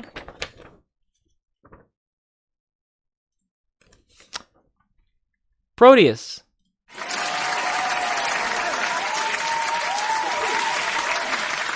I mean, I just already said what I said. It has a really cool, 2D sprite in 3D background, retro/modern hybrid aesthetic. Combat's really fun. Again, that sort of Cthulhu-esque sort of like that sort of. I guess like Cthulhu satanic hybrid. It's like a Cthulhu satanic hybrid sort of aesthetic. It's so damn cool. And, it's a really tight sort of, gameplay that a lot of these sort of indie retro shooter games have perfected and is something that I still encourage that developers work on. So, granted, the throwback shooter thing I think is starting to kind of fizzle out a little bit. But as far as like the best example of one of those shooters to come out from this, like, within the past like 5-6 years, this is definitely one of the best examples. So shit, I mean, it is definitely, I will say this, I did give Herat a lot of credit, but this game is better than Herat, though I do like Herat. So, but anyways, let's get into the sim strategy game thing. And oh my god, this one was frustrating to watch whenever I watched this in the Game Awards. You have no idea how much this one pissed me off. So, you guys should know what simulation and strategy games are. Let's just get into this. So, what were the nominees? So, these were the nominees for the best sim strategy game of 2022. First one right here, Total War Warhammer 3. The game that was being built up within a 6-year time frame, and let's be real, ultimately delivered on people's promises. Like, again, this game, yes, it had some issues at launch. I will fully admit that. Like, for example, if you're playing as Kislev or Cathay, and you're trying to go into the Chaos Realm, then yeah, you're not gonna have a fun time. But if you're playing one of the demon factions, especially if you're playing as either Tzeentch, Khorne, or Slaanesh, it is so much damn fun. Especially since with Khorne, if you are just the type of person who just wants to just take over like physical land, Khorne is definitely your faction. If you kind of want to use a lot of like magic sort of related stuff, in your combats, then you can play as like Zinch. And if you just kind of want to fuck around with like the inner politics of like of the entire map, play as Slanesh. Like it is so like the ways that you can play in this is so damn cool. And it's such a shame that this got review bombed not just once but twice. Though to be fair, stop Sega or CA, like stop overcharging your DLC. You're ruining the fucking experience for a lot of people. Like don't fucking overcharge your DLC. Cuz like I swear to god, that's the one issue that I have with Warhammer 3 is that they're overcharging the DLC. That I will agree with people. I don't agree with people that much to review bomb the game though. Like if you do that, then like you're being disingenuous about the game itself. But yeah, no, like this game's so good. I mean, to be fair, it's not as good as Warhammer 2. And that's specifically because of the stuttering issues with Warhammer 3. It's way smoother than Warhammer 2. And also, I just think that I want to say just the base campaign is, I don't know, Mortal Empires versus Mortal Empires. But you don't get to play as the demons. See, that's the thing about like the Immortal Empires. I know that came out later, and that's not really like a factor for this, to be fair. Well, okay, maybe it could be a factor. Oh, whatever. Yeah, like that's the thing, is that like Warhammer 3 is a much more complete game because you can play as all the factions from the previous games in this one. So at the same time though, it's at the cost of the stability issues. So you can make an argument either like here or there. Though I can guarantee you one thing. By the end of this year, 2024, this game will be the definitive way to play Total War Warhammer. Like I can guarantee you that. So yeah, once they release all of the DLC, once they finally get their shit together with the patches, and once there's more sales going on and you're able to buy the DLCs for much cheaper, this will be the definitive way to play the game. I can guarantee you that. Another game that I already mentioned at the very beginning of the stream that like I'm genuinely shocked got a lot of shit was 2 Point Campus. Like, what the fuck were people complaining about 2 Point Campus for? Like, I understand for Warhammer 3, but 2 Point Campus? Really? Like, because, again, this is a game that I actually did end up playing. Like, this game got review bumped out of the fucking blue. Like, what the fuck? It's 2 Point Campus. Why are you, like... I can think of a million games from 2022 that deserve to be review bombed, but this is not one of them. So yeah, no, like this one, no, dude, guys, this game deserves like the praise it get. Like for any like, I mean, I will say it is a bit weird that you're going between campuses, kind of like 2 Point Hospital, though at the same time. Like, yeah, and you can definitely say, oh, it's just a reskin, but it's not really a reskin of 2 Point Hospital. Because you're, like, with 2 Point Hospital, you were trying to get, like, new patients in. Whereas with 2 Point Campus, you're not trying to get, like, patients fixed. You're trying to get more students to attend your college, and have them continuously stay in there. Like, it's not like you're not doing, like, you're trying to make it as engaging as possible and not trying to get through as fast as you can. Like, the goals are completely different in the game. So, and I think they did it really damn good. So, yeah, no, good job, 2 Point Campus. I will stand by 2 Point Campus here in this household. So, And, well, truth be told, some of the other games here, we got Dune Spice Wars and we got Victoria 3. Dune Spice Wars is okay. I mean, Dune is kind of one of those, like, iffy franchises. I know Warhammer 40k wouldn't exist without Dune.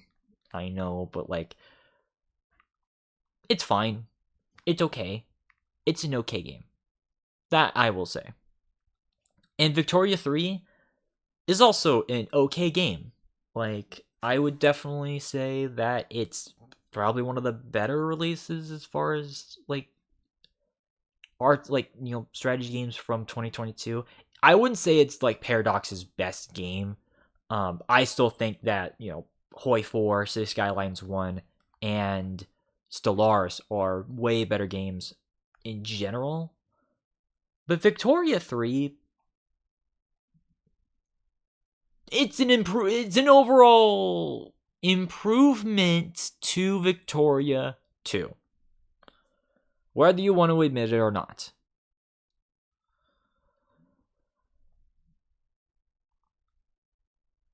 I know I'm ignoring the final game that's in here, but there's a reason for that. What the fuck is Mario Rabbids Spark of Hopes doing here? Also, why the fuck are the rabbits being brought back?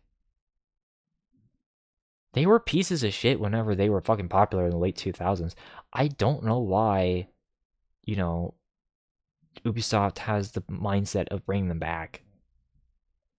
And what makes this, like, even worse is that, like, this isn't even that complicated of a strategy game. Yeah, I know this is a kid's game, but best sim strategy game of the year? No. If you wanted a more, kid-friendly game for that, 2 Point Campus is a way better option. Mostly because, well, A, it actually, has a tongue-in-cheek humor to it, like a very, funny tongue-in-cheek British humor to it, but also has very long, like, engaging and I don't want to say thought-provoking, but just kind of, like, it has a way more engaging end goal for each mission. Whereas with Mario and Rabbids, it's basically just very, very dumbed down XCOM. And I do mean very, very, very, very dumbed down XCOM. But you know what the kicker is out of this entire thing? It was the one that actually won this category.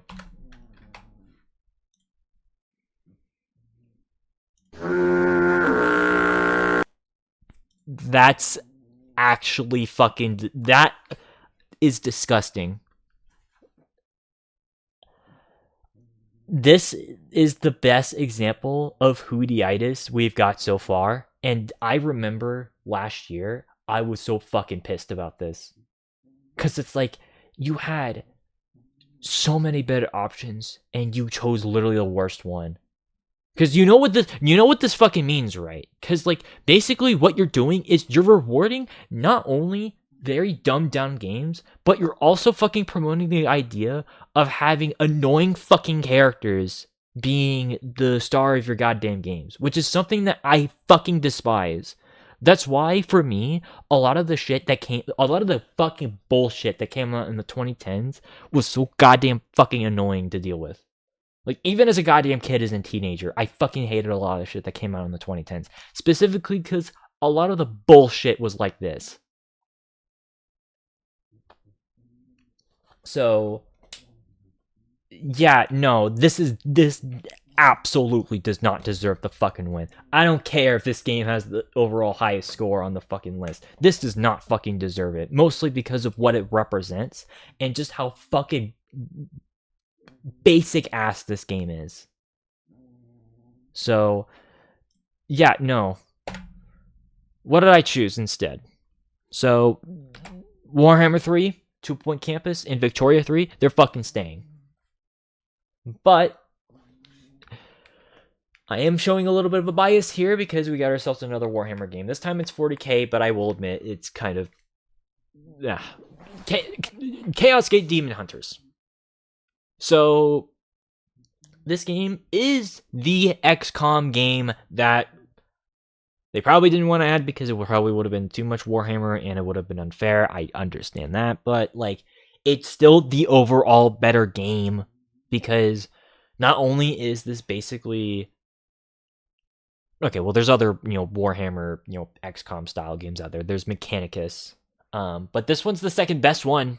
Like this one, has like a ton of things for your crew to do, as far as like different abilities, whether it be melee or shooting.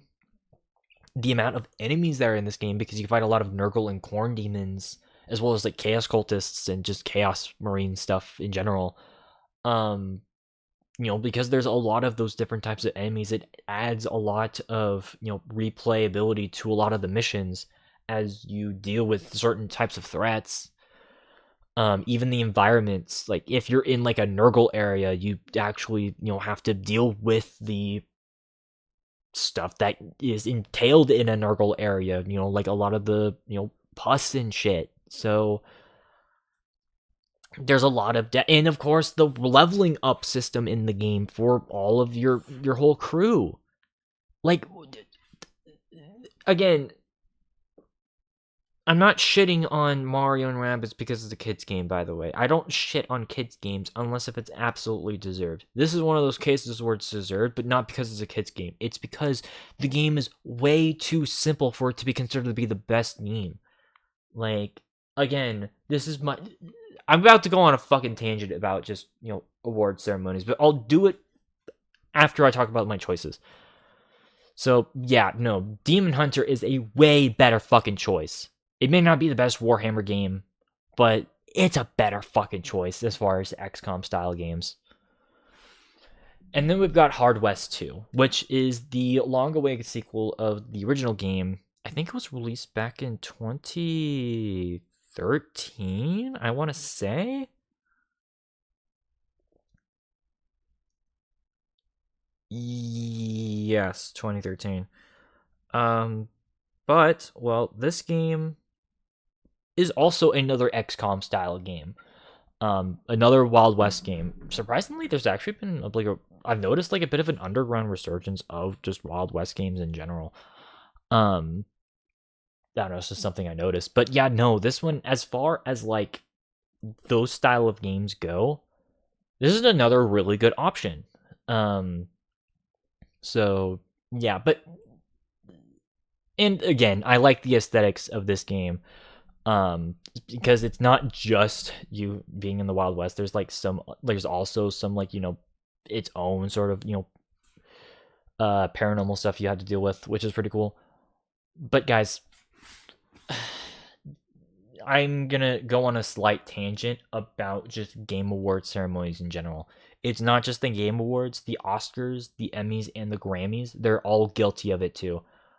In the Annies, so like they're all guilty of it, because they try to appeal to a wide mass audience, and because many of these game shows, they have like a bunch of fucking people out of touch. They're always going to choose the safe pick when it comes to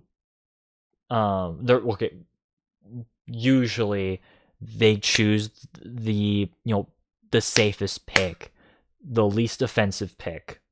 Game Awards is a bit different, but in this case, I just felt like they just decided to choose the safest pick.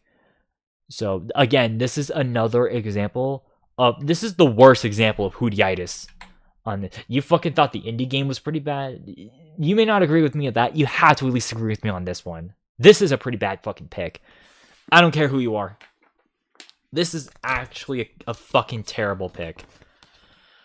But regardless, let's get into the winner, which I think it's pretty obvious which one I'm going to choose, so I'm going to make this one quick. So, the winner of the best sim/strategy game goes to Total War Warhammer 3. I don't need to explain this one. It was a culmination of the 6 years of Total War Warhammer games that they've made up until this point. It added depth not only to the Warhammer lore, but also just to the gameplay itself, because you are playing as the four respective Chaos Demon factions, along with Kislev and Cathay as like the good guy factions, and well, somewhat close to human factions.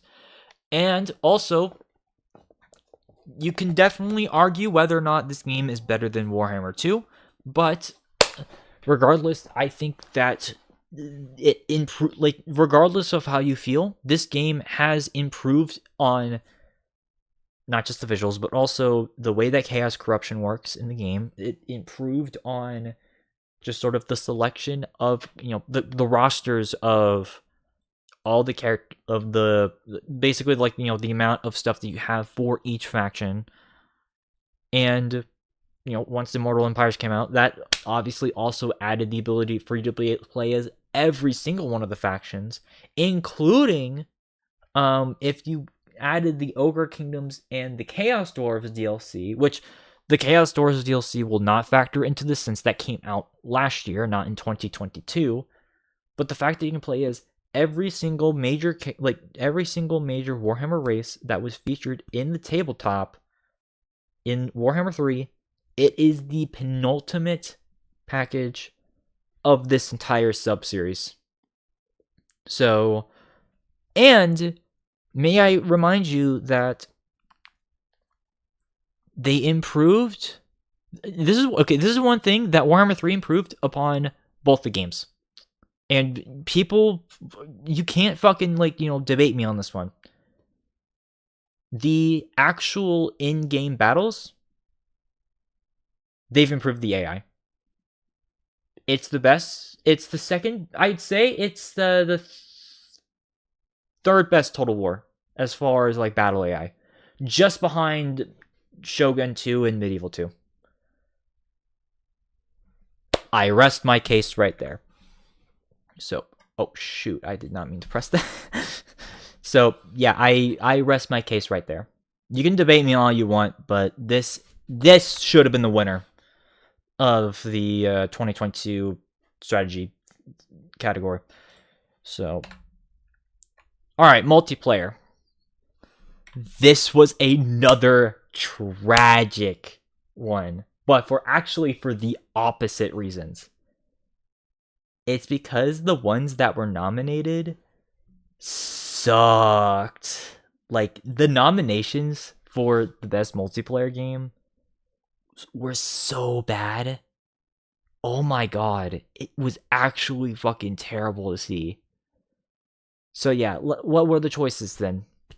What choices were made for the best multiplayer at the Game Awards?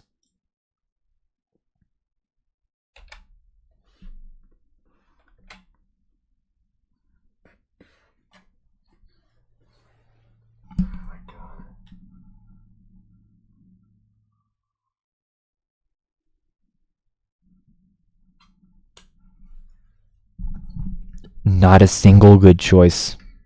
Probably the best one on here is Shredder's Revenge, but that's a remake.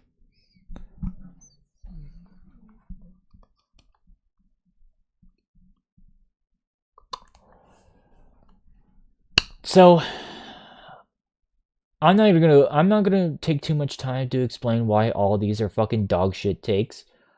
Or choices, or nominees, whatever. All I'm gonna say is, like, if you had to, you know, put a gun across my head as to which one of these should have been the choice, I mean, in a perfect world, I probably just would have told you to just shoot me in the fucking head. But if we're talking about, like, if I had to choose, then fine, I'll choose Shredder's Revenge. Mostly because that one actually, from what I can tell, had the most consistent people liking it. All these other choices, though, either were terrible in hindsight, or were just straight up bad from the beginning. Multiverses was one of those examples that was just bad from the get-go. Because eventually, like, that game only was out for, like, 4 months, and it was completely gone. Like, it basically just was like a very short open beta for people to test out their microtransactions. That's what it was. And also, I think that it's a really dumb name. And it also kind of ruins the idea of what could have been when it comes to, using certain IPs. So I don't like what that game represents. And then Splatoon is a game that I never really got the appeal. I thought that the character designs have always looked fucking ugly and looked like shit. Even for a Nintendo, even for a Nintendo series, which I know, oh, but it's a fucking kids game. It's a rated T for teen game, I'm pretty sure. And second of all, this has got to be one of the most confusing sort of multiplayers I've had the witness to ever experience, and unfortunately one of the most toxic communities I've ever seen. Which, speaking of toxic communities, Overwatch 2 and Modern Warfare 2022. Overwatch 2 is a game that shouldn't have existed to begin with, because it's basically just a glorified update to the first Overwatch. And not only that, but also they completely removed they completely removed the ability for, they removed the skins in favor of putting them all behind paywalls, which, yes, is better than the fucking loot box system. I will always fucking I will always stand by that, but it's still shitty that you can't just unlock them normally. Because they overcharge the fuck out of their store, and I'm pretty sure they also removed, most of the maps. Yeah, all the maps were either removed or they are replaced by different, times of day.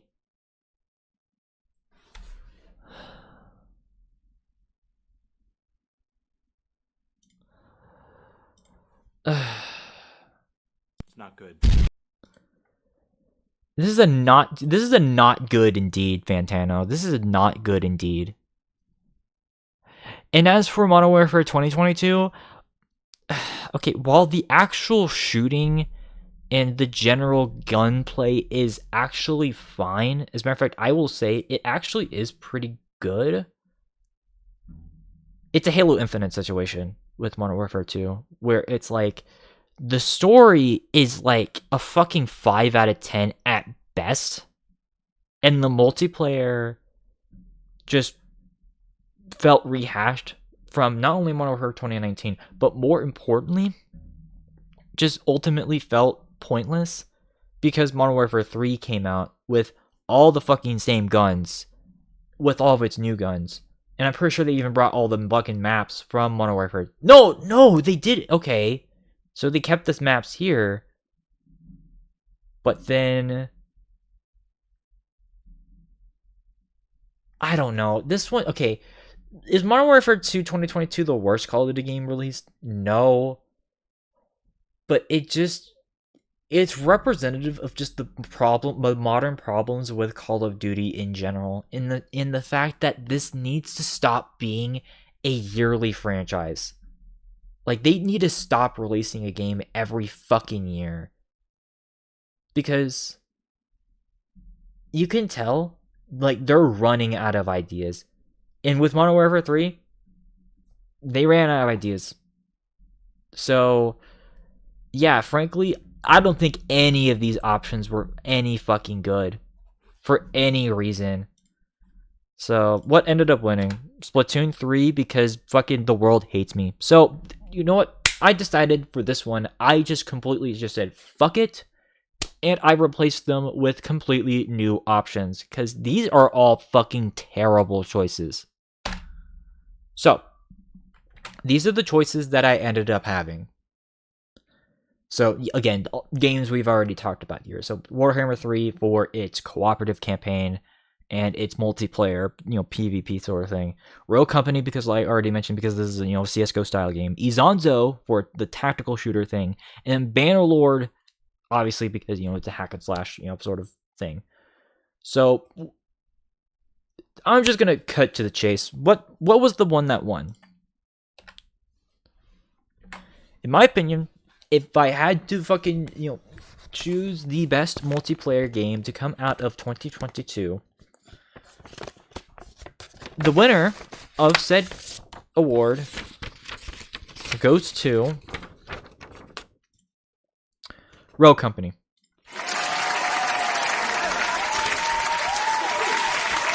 I know this one is kind of, I don't want to say it's cheating, but it's more so just me being more apathetic about multiplayer games in general. I mean, I will admit, I am getting sick and tired of playing multiplayer games. That being said, if I had to choose one shooter, if I had to choose just one, oh, that's not supposed to say Ready or Not. It's supposed to say Rogue Company. So, like, if I had to choose a game, I would choose this one. Mostly, not only because it has an active community, but it also has, like I mentioned earlier, a genuinely good skill gap that is not solely reliant on specialist weapons, and it's easier to get into compared to Counter-Strike or like CS:GO or Valorant or something like that. It's a much easier entry level, but it's also a game that you can have a lot of mastery at it. My only complaint is the in-game store, although that's pretty much just with every single free-to-play game in general. Like, the one reason why I don't play free-to-play games just anyways, because I just find their in-game stores to be fucking terrible. But if you had to fucking make me choose a game for best multiplayer game of the year, it would be Rogue Company. Like, there. Shoot me. So, alright. Now, best DLC. This is not a category that they chose, but this is something exclusive for us because I like giving credit where credit is due for cool content post-launch. So, 2023 was actually a pretty good year, but what about 2022? It was actually a pretty okay year, I'd say. But what did I end up choosing as nominations for the best DLC/expansions? These. So, Dead Cells' Castlevania DLC was with 2023. And frankly, the Queen and the Sea for Dead Cells, also a pretty good option. Like, I don't know if it's as good, but it's a good enough recommendation in my eyes. Especially with like the new bosses and enemies that were added in here, and also just sort of the cool like verticality that they added with a lot of the level design here. I think it was pretty warranted. So I gotta give credit where credit is due there. And then we've got Serious Sam 4 Siberian Mayhem. So this one's a standalone DLC, but it is a DLC nonetheless. Funny enough, this was actually a fan-led DLC that was made for Serious Sam 4 that Crow Team gave permission to these fans to make. And there's a lot of people who not only like stand by this being amazing, but also stand by as this being not only better than the base game for Serious Sam 4, but also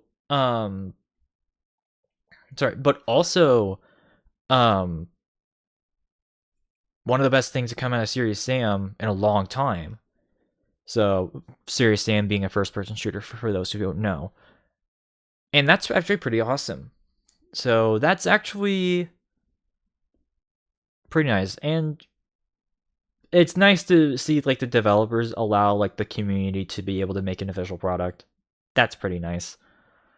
So, next up, we've got Monster Hunter Rise Sunbreak, which was the major expansion for Monster Hunter Rise, which makes sense because World came out, then it had, I think it was Iceborne, that's what it was called.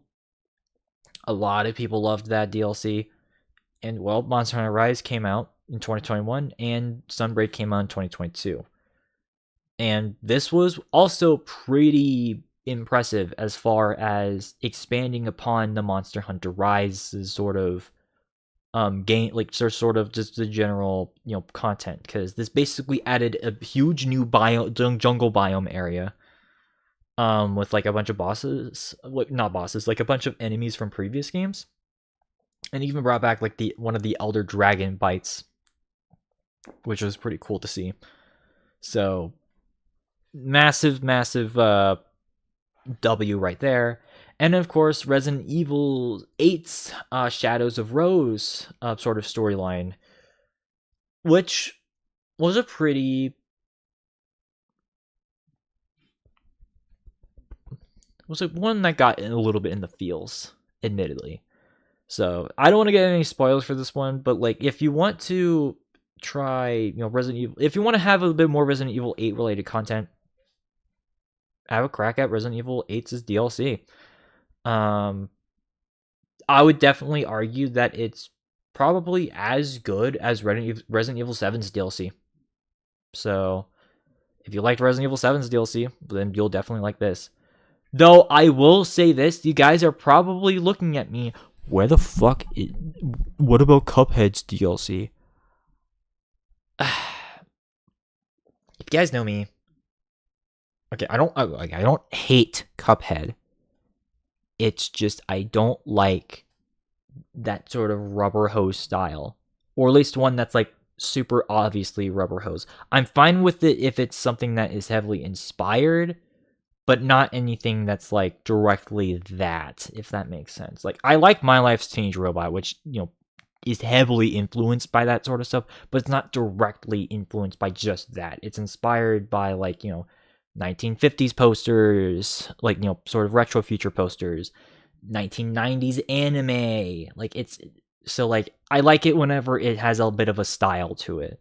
If it's a straight up rubber hose, it's not really my thing at all. Though if I had to, I will say it is a honorable mention. The Cuphead DLC is an honorable mention on this list. So don't worry. I acknowledge it. It's just not my thing. So, but what is the winner of the DLC of this list? So, the winner of the best DLC of 2022 is, oh shit, this thing's getting loose. Don't worry, I'll get a new I'll get the envelope next time.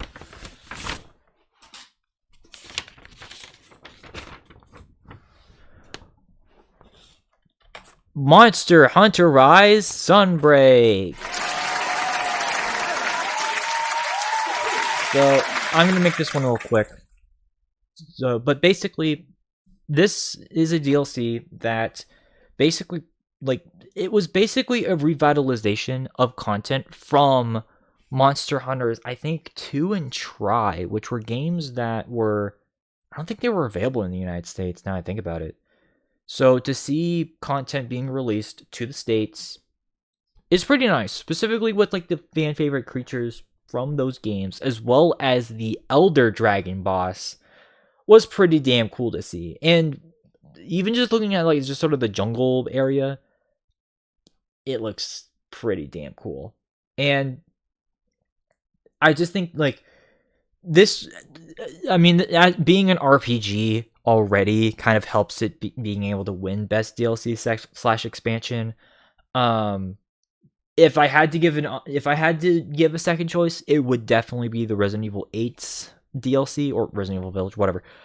But just because of just how much content was in this, I have to give the nod to Sunbreak. So,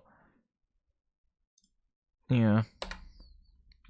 All right, best remake / remaster.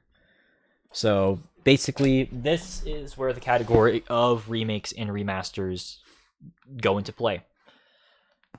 And this year was a okay year for remakes and remasters.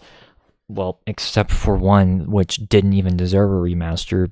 Fucking Naughty Dog product. But outside of examples like that, it was fine. This year was a pretty fine year for remakes and remasters. Which let's go over those. So these are the ones that I personally felt like were the best ones to represent 2022. So first off, we got Klonoa. The cute 2.5D series from the late 90s and early 2000s. It's the Fantasy Reverie series, where the first two games from 1997 and 2001 respectively were remade from the ground up. So as a matter of fact, I think those are the only two games in the Klonoa series, if I'm not mistaken, right? making this sort of remake the best way to get into the series.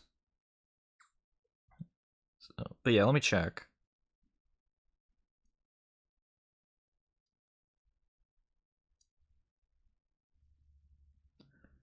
Okay, okay, never mind. There were a few other games. Oh, there was a fucking not very good looking 2008 game. Oh boy. Oh, and then there was also there was also a GBA game. Okay, so maybe not like all the games, but definitely the games that people like and remember the most.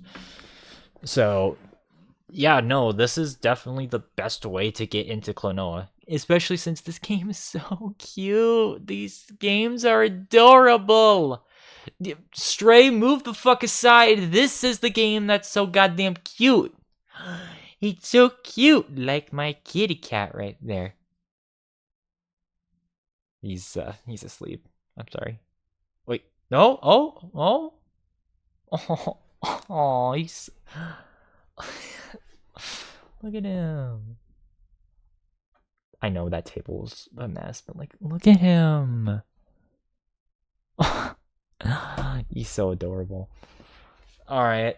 Next up, we've got Destroy All Humans 2 Reprobed, which is a remakester. It's a remake and a remaster at the same time. Whatever. We'll just say it's a remake. Yeah, it's a remake of the game from 2006, the sequel to Destroy All Humans from 2005, which that game did get remade in 2020. And wink, nudge, nudge. So, and while not as revered as the first game, people still really do like Destroy All Humans 2. And it's, kind of a cool, it's kind of cool to see them continue off of what they were doing with the first game. So, good on them. Okay, this is where Live a Life is acceptable. This is the category that it deserves, because it's a remaster of a game from 1994. So, I will bow down for it to be in this category, but not Best RPG of 2022, because it's not from 2022. It's a game from 1994. I rest my case. And then we got Dwarf Fortress, which is kind of a bit of a meme game.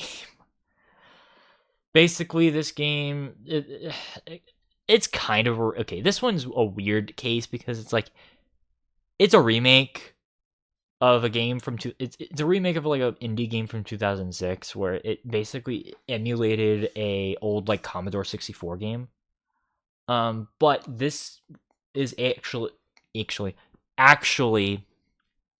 a full-on remake to look a bit more, I don't want to say modern, but definitely more like, visually appealing for a lot of people. Because Dwarf Fortress for the longest time was a game that just, like I said, it just straight up looked like a old computer game from like the mid 80s, which was the intent, but it wasn't really all that appealing for a lot of people. And so they decided to remake it. And I will say, it's a much better improved version.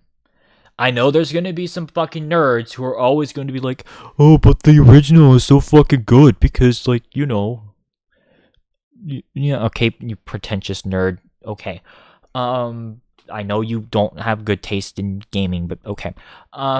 So yeah, like as far as like remakes go, this is a pretty good one.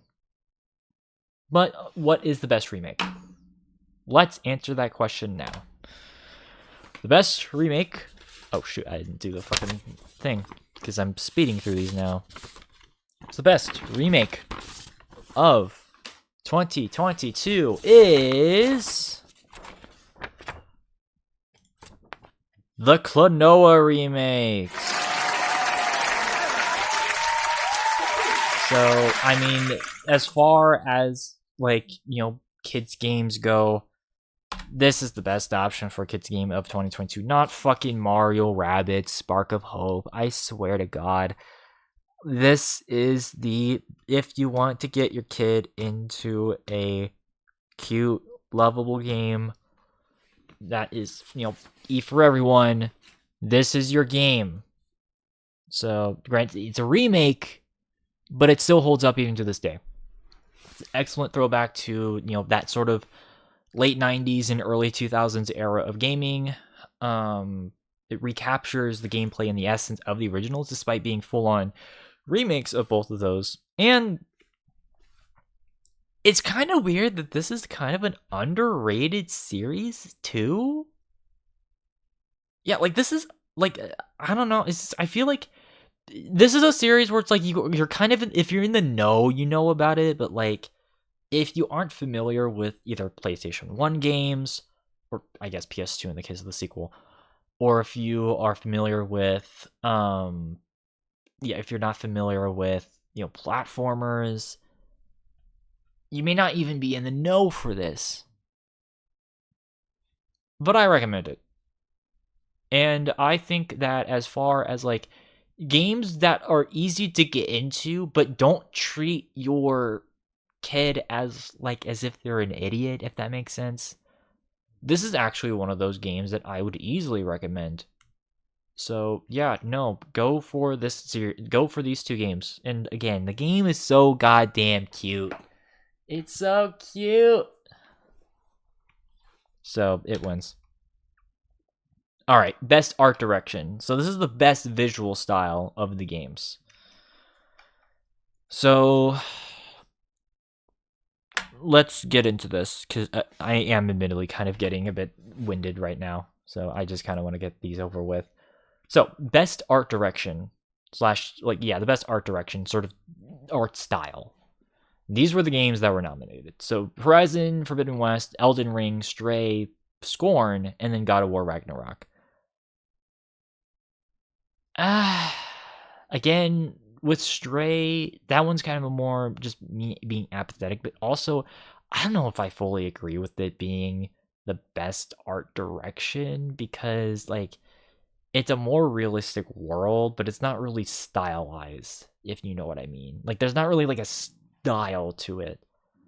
So, which isn't a bad thing. As a matter of fact, I will fully admit that I am someone who does prefer more realistic settings compared to more cartoony ones. But if you had to make me choose as far as best art direction, I would not choose that game, like, in a heartbeat. Honestly, kind of the same thing with God of War Ragnarok. There's a little bit more credit with that one, especially when it comes to, like, the different mythological creatures and gods you fight in that game. But as far as art direction goes, I don't know if I would say it's the best. Now, again, my bias with Horizon's showing, so I wouldn't put this on the list at all, but I will admit that the creatures still look pretty fucking cool. I will give it that. Like, as far as, like, biotech creatures go, I will fully admit those do look pretty visually cool. It's just a damn shame that everything else doesn't. So, and then yeah, Elden Ring with its more gothic sort of dark fantasy style, it has enough credibility for it to, garner it being on here. And then we got Scorn, which is a game that I've not talked about, but yeah, no, I actually would agree with this one. It may not be the best game as far as gameplay goes, but it is a visual, just, it's awe-inspiring. Like, yeah, that H.R. Geiger sort of almost, like, that alien-inspired look is so unique to this game. And it, that sort of dingy body horror look, which usually I'm not a big fan of, but, like, in this case, it's done in a way to where it's more interesting. It's disgusting, but it is interesting. But what would I actually nominate as far as the best art direction goes?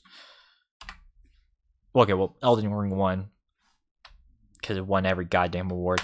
But what do I actually would personally choose? Well, I would actually, instead of, like, I would keep Elden Ring and Scorn, but instead of the other ones, I would choose Tunic, Call of the Lamb, and Proteus.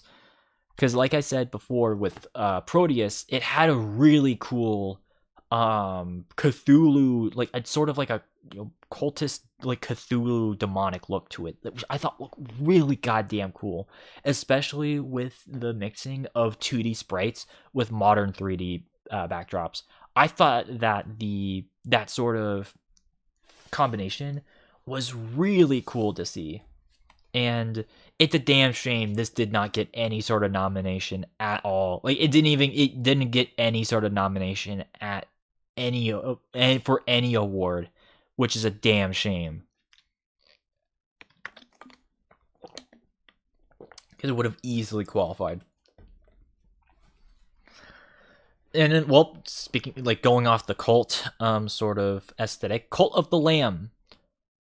Why the fuck was this not nominated for best art direction? This easily counts. I don't know. And as far as Tunic goes, as a cartoony, anthropomorphic sort of aesthetic to it, not as it's similar to Cold Land, but different. It's more, I guess, sort of upbeat, high fantasy, as opposed to the sort of edgy, cutesy edge of like Cult of the Lamb. So, but yeah, those are what I would have chosen easily. I have no idea why like Proteus or Cult of the Lamb at least were not given the nod. I think those would have been way better choices. So, but yeah, who's the winner? Well, I already showed my bias for one of them, so the game with the best art direction is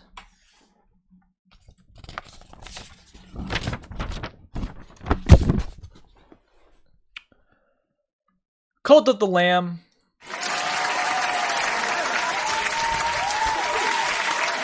So, Cult, yep. I mean, I'm showing my bias here, but this is just another example of like that sort of mid 2000s cutesy edginess throwback style that we've seen a lot recently. Not just with Howl of the Boss, but like this is like with this. I think there was another one that was kind of like this that came out recent. Oh, Murder Drones, that's another one. Not necessarily in the gothic tone, but definitely very mid 2000s esque. So like, there's a lot of stuff that has been appearing a lot that I approve of as far as that sort of aesthetic, and even just putting that part aside, it just has a really appealing cartoon aesthetic. Like again, has sort of like a mid to late 2000s flash animation style like to it, though it's not a flash animated thing. And that's not like, keep in mind, I know flash animation is given a bad rep, but that's only because of just how much garbage came out. But this is an example of like something that looks like that's actually good. So I actually think that this is easily one of the best games as far as like that goes. And I would easily say that this is the best sort of art direction for a game that came out in 2022. So, yeah. All right. Best story, best narrative. So, this one's kind of difficult because there weren't really like a lot of games this year of 2022 that I would say had like amazing narratives. Like even, a lot of the popular games, excuse me. Like even a lot of the stories that were popular, or a lot of the games that came out this year that were popular. Oh, there, yep. Now I have a new folder for next time. Even a lot of the games that came out in 2022, they didn't have like, they weren't really like narrative driven. So, and that admittedly was kind of my biggest issue. So, yeah. But let's go over what the Game Awards decided. I mean, not too bad of a list. Well, except for one, but, it is what it is. But as far as best narrative goes, I mean, Plague Tale, Requiem, and God of War, you can definitely make a good argument for. I would definitely say that as far as, narrative, because keep in mind, they're both sort of about, like, a child maturing in, like, a sort of tough time with, like, family. Like, that's kind of the theme that they both have.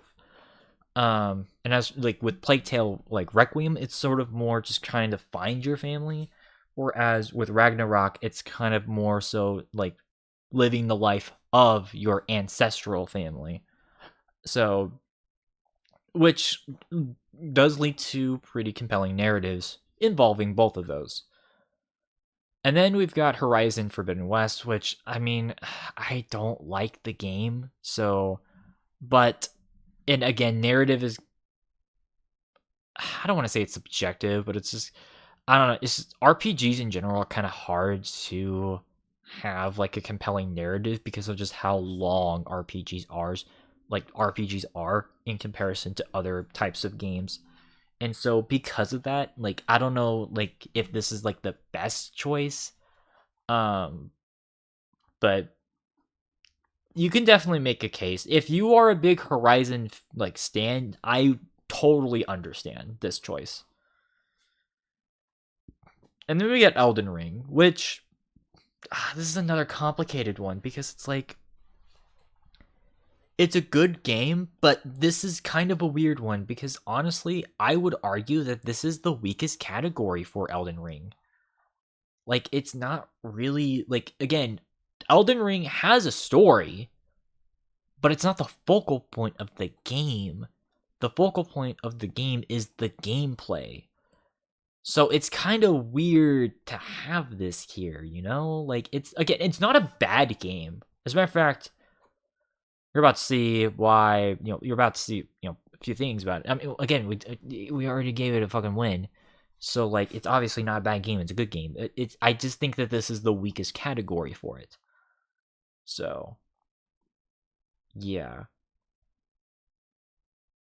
What the fuck is immortality? Yeah, this one's an out of left field choice. I have no idea why they chose that. Did this even get any good reviews? Because I've never heard of this game. I didn't hear about this game until, like, this award, and I haven't thought about it in over a freaking year. Like, was this even, like, a thing?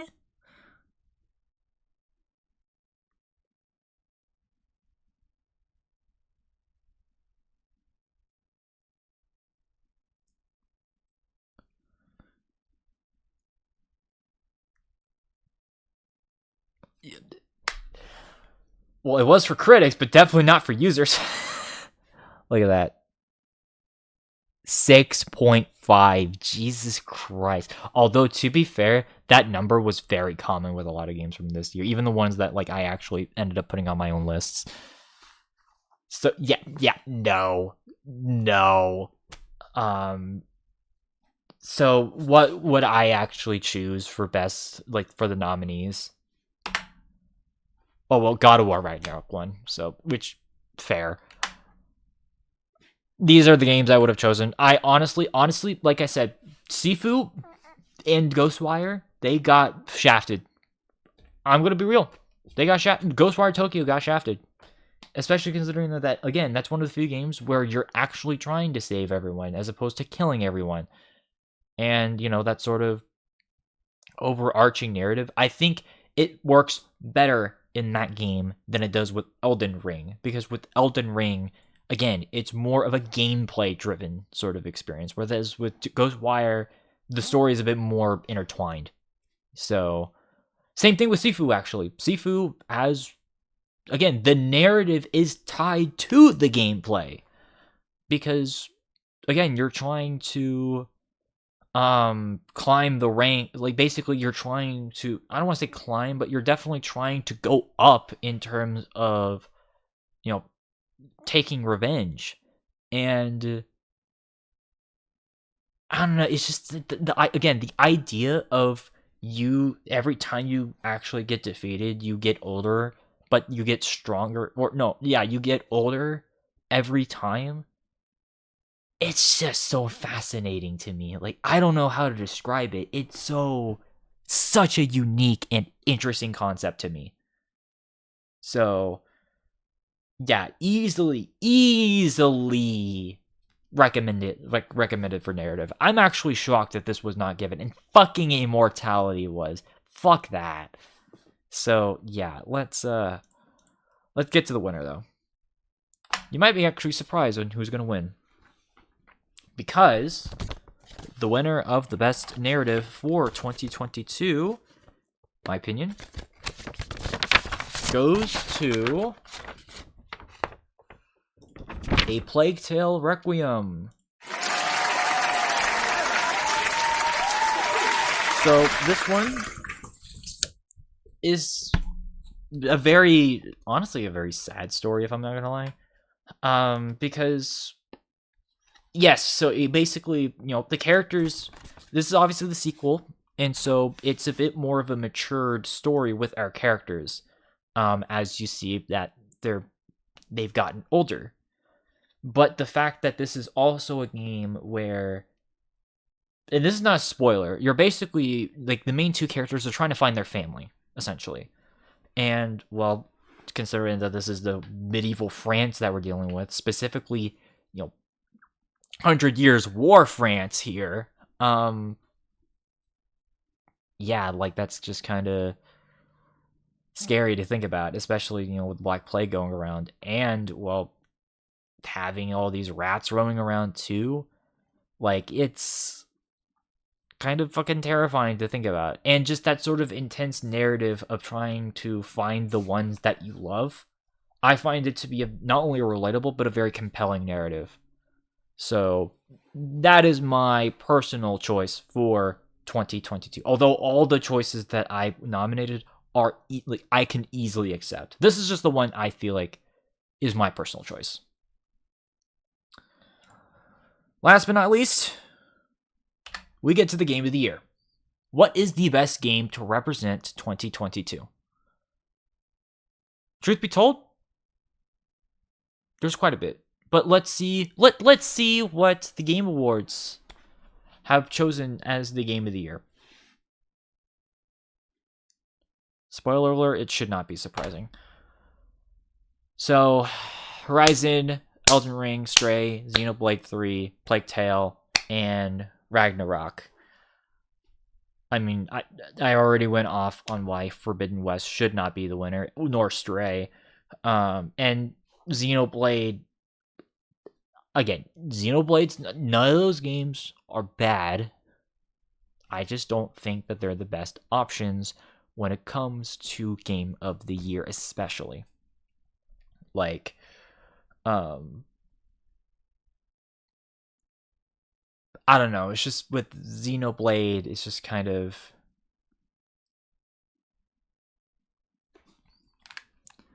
I don't know. It's just kind of one of those things where it's like, again, it's not a bad series. If you like Xeno, fine.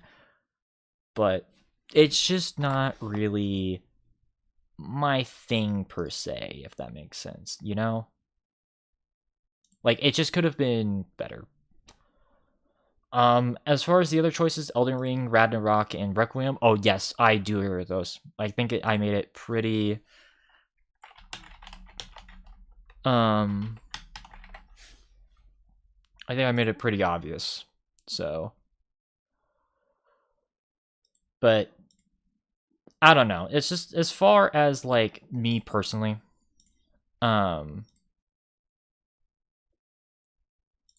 yeah.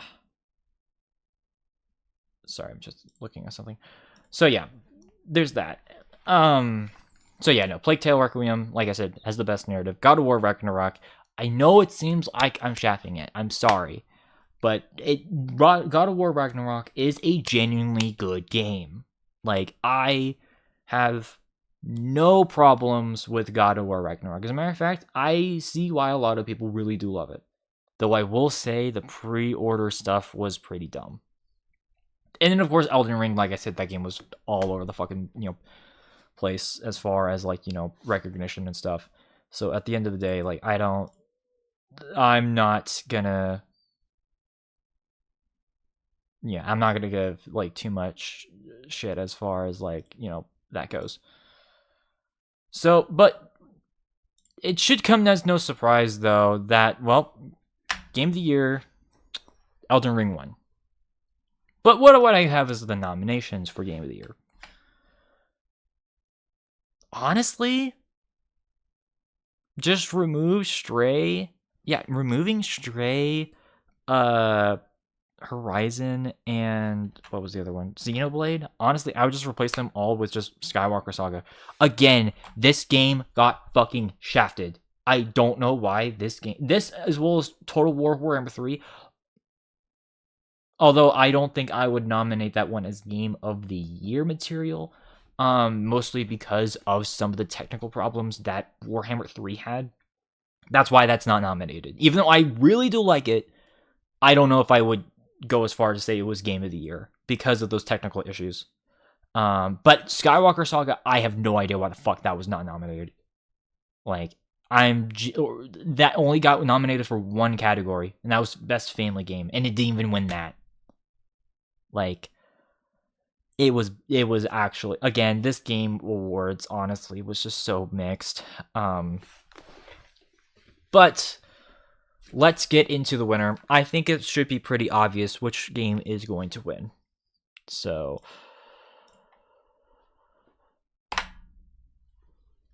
here we go. The best game for 2022. The final award of the night goes to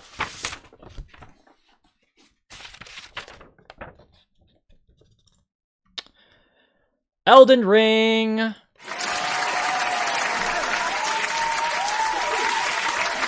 Yeah.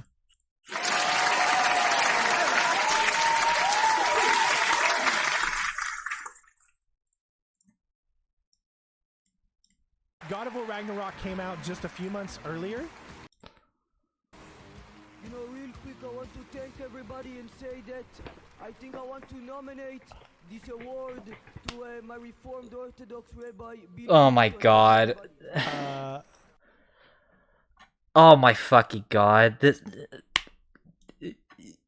Of course, I would not fucking be hard pressed to bring up this kid. Although, to be fair, this kid's a fucking local troll in California. He's not just he's just a local troll. That's what happened. But yeah, I would be hard pressed to fucking not talk about the face of evil of 2022. Oh my god, this was fucking stupid. By the way, this kid's like, what, 16? I hate that. Like, what the fuck? This guy stealth 100 onto the fucking show. Jesus Christ. But anyways, besides that stupid fucking meme. Okay. Besides fucking Mr. Blake Clinton Rabbi Kid, what makes Elden Ring the best game of the year? Well, I think it should be pretty obvious. Like I said, this year was arguably one of the, in a lot of people's opinions, not necessarily mine, but in a lot of people's opinion, this was one of the most bland, boring, and disappointing years for gaming for a lot of people. Whether it be with RPGs, shooter games, multiplayer games, simulation and strategy games. It was just a shit show for a lot of people for 2022. And frankly, a lot of that had to do with the pandemic. The pandemic fucked with gaming development for the next couple of years. And so because of that, it just felt like everyone felt super disappointed with all the game releases that were coming out. Even if that hate was not even if that hate was a little bit unjustified. Like for example, 2 Point Campus did not deserve that, criticism that it got. Warhammer 3, it deserves some criticism, but I do not think that one deserves any criticism at all. outside of outside of the DLC. Like if you're talking about the DLC, yes. Base game, no. Izanzo. What the fuck were people having problems with Izanzo? Are you kidding me? In Sniper Elite 5? Like, again, hold on. I'm actually going to show you the reviews right the fuck now on all these games. Like, it actually made me sad just looking at the Metacritic scores for all these games. So, look at this. 6 point... Really? Really? A 6.5?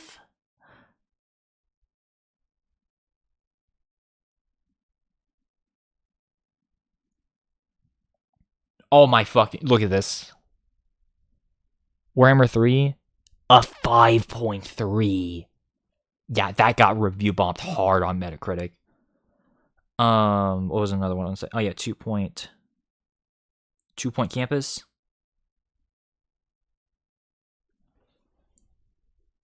A fucking 7.1. Like, you see what I mean, though? Is that, like, this was a super hard year for me to find anything that people actually liked. Look at this.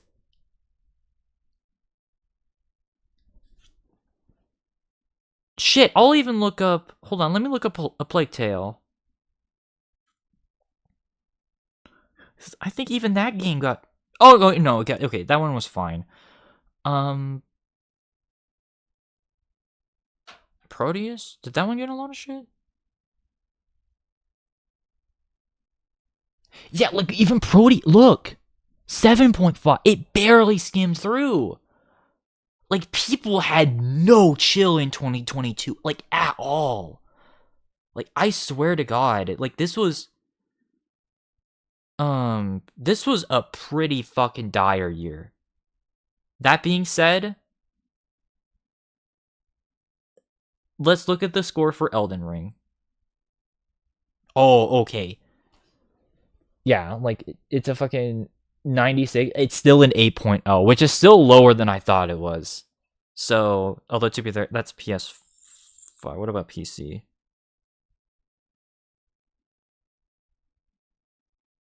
Okay, it's the same. So yeah, no, suffice to say, gamers were extremely jaded in 2022. It just felt like, you know, at least I think what happened was that in 2022, because of the pandemic, gamers were getting so jaded that even just the minute, issues with a game resulted in people just over criticizing shit. Because there's no fucking way I can explain that like this other than that. Because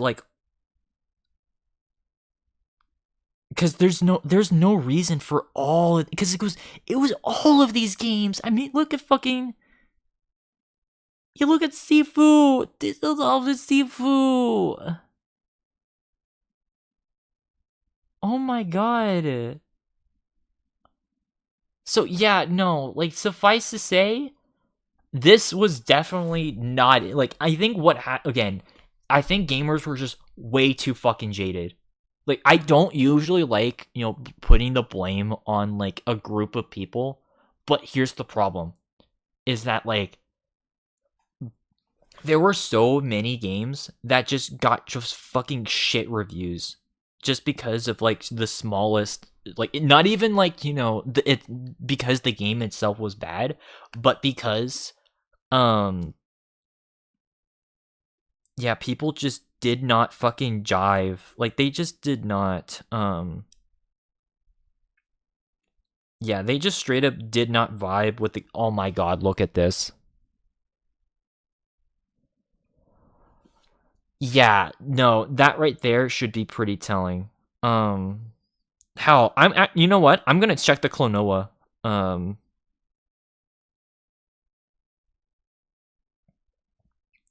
Oh, not my boy! Not my boy Klonoa! Oh my god! Yeah, no, gamers were way too fucking harsh in 2022. So again, it's reviews like that make me be like, yeah, no, fuck what people say. Because Jesus Christ, there is no but whatever. You get the point. Is that like 2022 was such a jaded year for gamers, and Elden Ring was just the one game that I noticed that people universally, agreed was a good game. Like again, it was it says it right here. It was the shining light in a very dire year for gaming. And it's not even just because of that. It's also because it set the new standard for new Soulsborne games to follow up. This pretty much is set the standard for new, games of its type, with this solid gameplay story narrative bits, and then an expanded open world. So yeah, no. And again, this also tonight serves as a lesson. Don't trust Metacritic, even if it's user reviews. Because like, holy shit, like literally every game in 2022 got review bombed in some way. Like, even the good games. Because let me fucking check. I have to check God of War Ragnarok scores. I have to fucking check that now.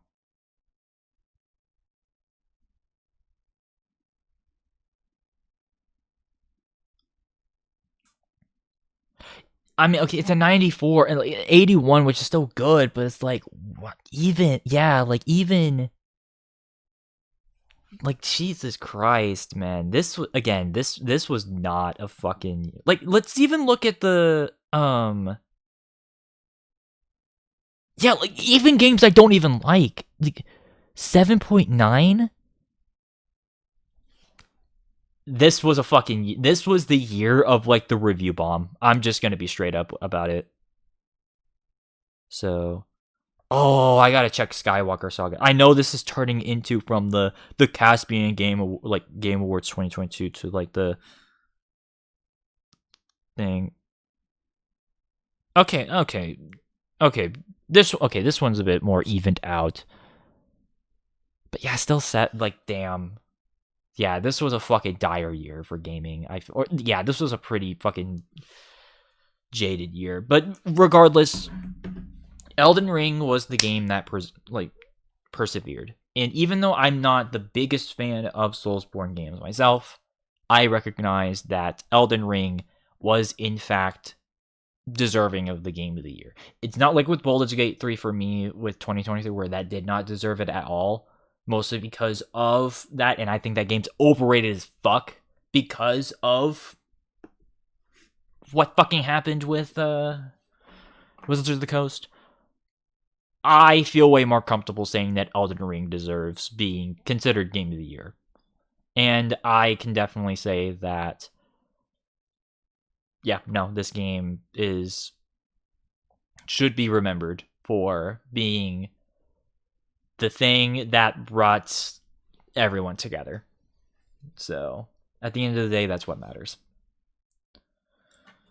But yeah, just to recap, these are the awards that were given out. So, best indie game was Cult of the Lamb. Best action adventure was Lego Star Wars. Best RPG was Elden Ring. Best shooter game was Proteus. Best strategy game was Warhammer 3. Best multiplayer is Rogue Company, and I will fight people on that one. Best DLC was Monster Hunter Sunbreaker. Best remake was Klonoa. Best art direction was Cult of the Lamb. Best narrative was Plague Tale Requiem. And the game of the year was Elden Ring. But of course, just like last time, I'm going to share my personal top 10 favorites. So, this can change, to be fair. Because admittedly, like, maybe Rogue Company shouldn't be on here. I probably would have put Sifu. Again, that one kind of changes. But the fucking Warhammer 3, Proteus, Lego Star Wars, and 2 Point Campus, those aren't going to fucking change. So, do not try to convince me otherwise. And last but not least, let's just talk about some personal guilty pleasures. Some games that I know aren't very good, but I kind of like them anyways. Yeah. I know Rainbow Six Extraction got so much shit when it came out, and frankly, it does deserve it. But like, I kind of like it. I like the concept. I like the fact that, you know, they expanded upon what they were originally doing with the mode that was in Rainbow Six Siege.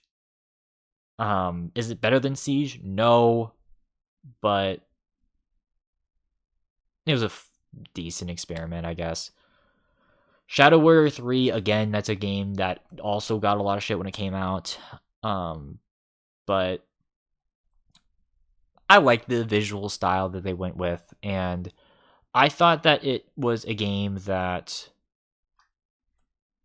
I don't know, I just like the aesthetics. Same thing with the Callisto Protocol. Though that game also got a lot of shit for being like basically trying to be like a Dead Space, but not really succeeding in such.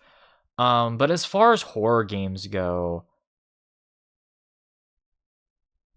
I don't know. I still think it's just a little bit more unique because of it's moon-based setting, but also just sort of it's like the only thing I can think of that has a visual like visual art style to Callisto Protocol is probably something like GTFO. So yeah, you gotta give credit where credit is due. And then of course we got the Warhammer 40k games, shoot up bloods and teeth. This one, a lot of people like. I still consider it a guilty pleasure because it's really fucking dumb, but it is really fun at the same time. So, and then we got Dark Tide, which is kind of the more serious 40k game. This game had massive issues at launch, I will admit, but I still think that for me personally, you can still have quite a bit of fun. It's just misguided at times. So, I don't know. And besides, I'm sharing these because we all have games that we enjoy but get a lot of shit. So, and with these, I acknowledge they're not good, but I still like them anyways. So, maybe not the shoot of blood and teeth. Most people like that one. It's just, I would not call it game of the year. But yeah, no, that's it for 2022. So, I'll try to make these a bit more constant. Though I do remember I do need to do I need to have enough time to do research on all these games. So it might be every other week that I do these. So do keep that in mind. But I'm definitely excited to continue with this, especially considering that like I've had a lot of fun, sort of talking about these games. And God, 2021 is gonna be awful. But whatever, I'm still excited about it, and I hope you guys are excited about it too. If you guys are, you can always hit that follow button down below and turn the bell icon so that you'll be notified exactly when I'll be streaming. Well, I guess I make sure to check out the links down below as well, specifically the Discord, SoundCloud, and Twitch, YouTube, and all that fun stuff. And if you guys haven't already, you can also hit the subscribe button. If you can't necessarily do that, that's completely fine. I'm just glad that you guys took time to watch this. But regardless of all that, though, make sure to share this to other people as well and continue to be awesome people in the process. But until then, I'll see you guys on the next one. So until then, I'll see you guys later. Good night, guys.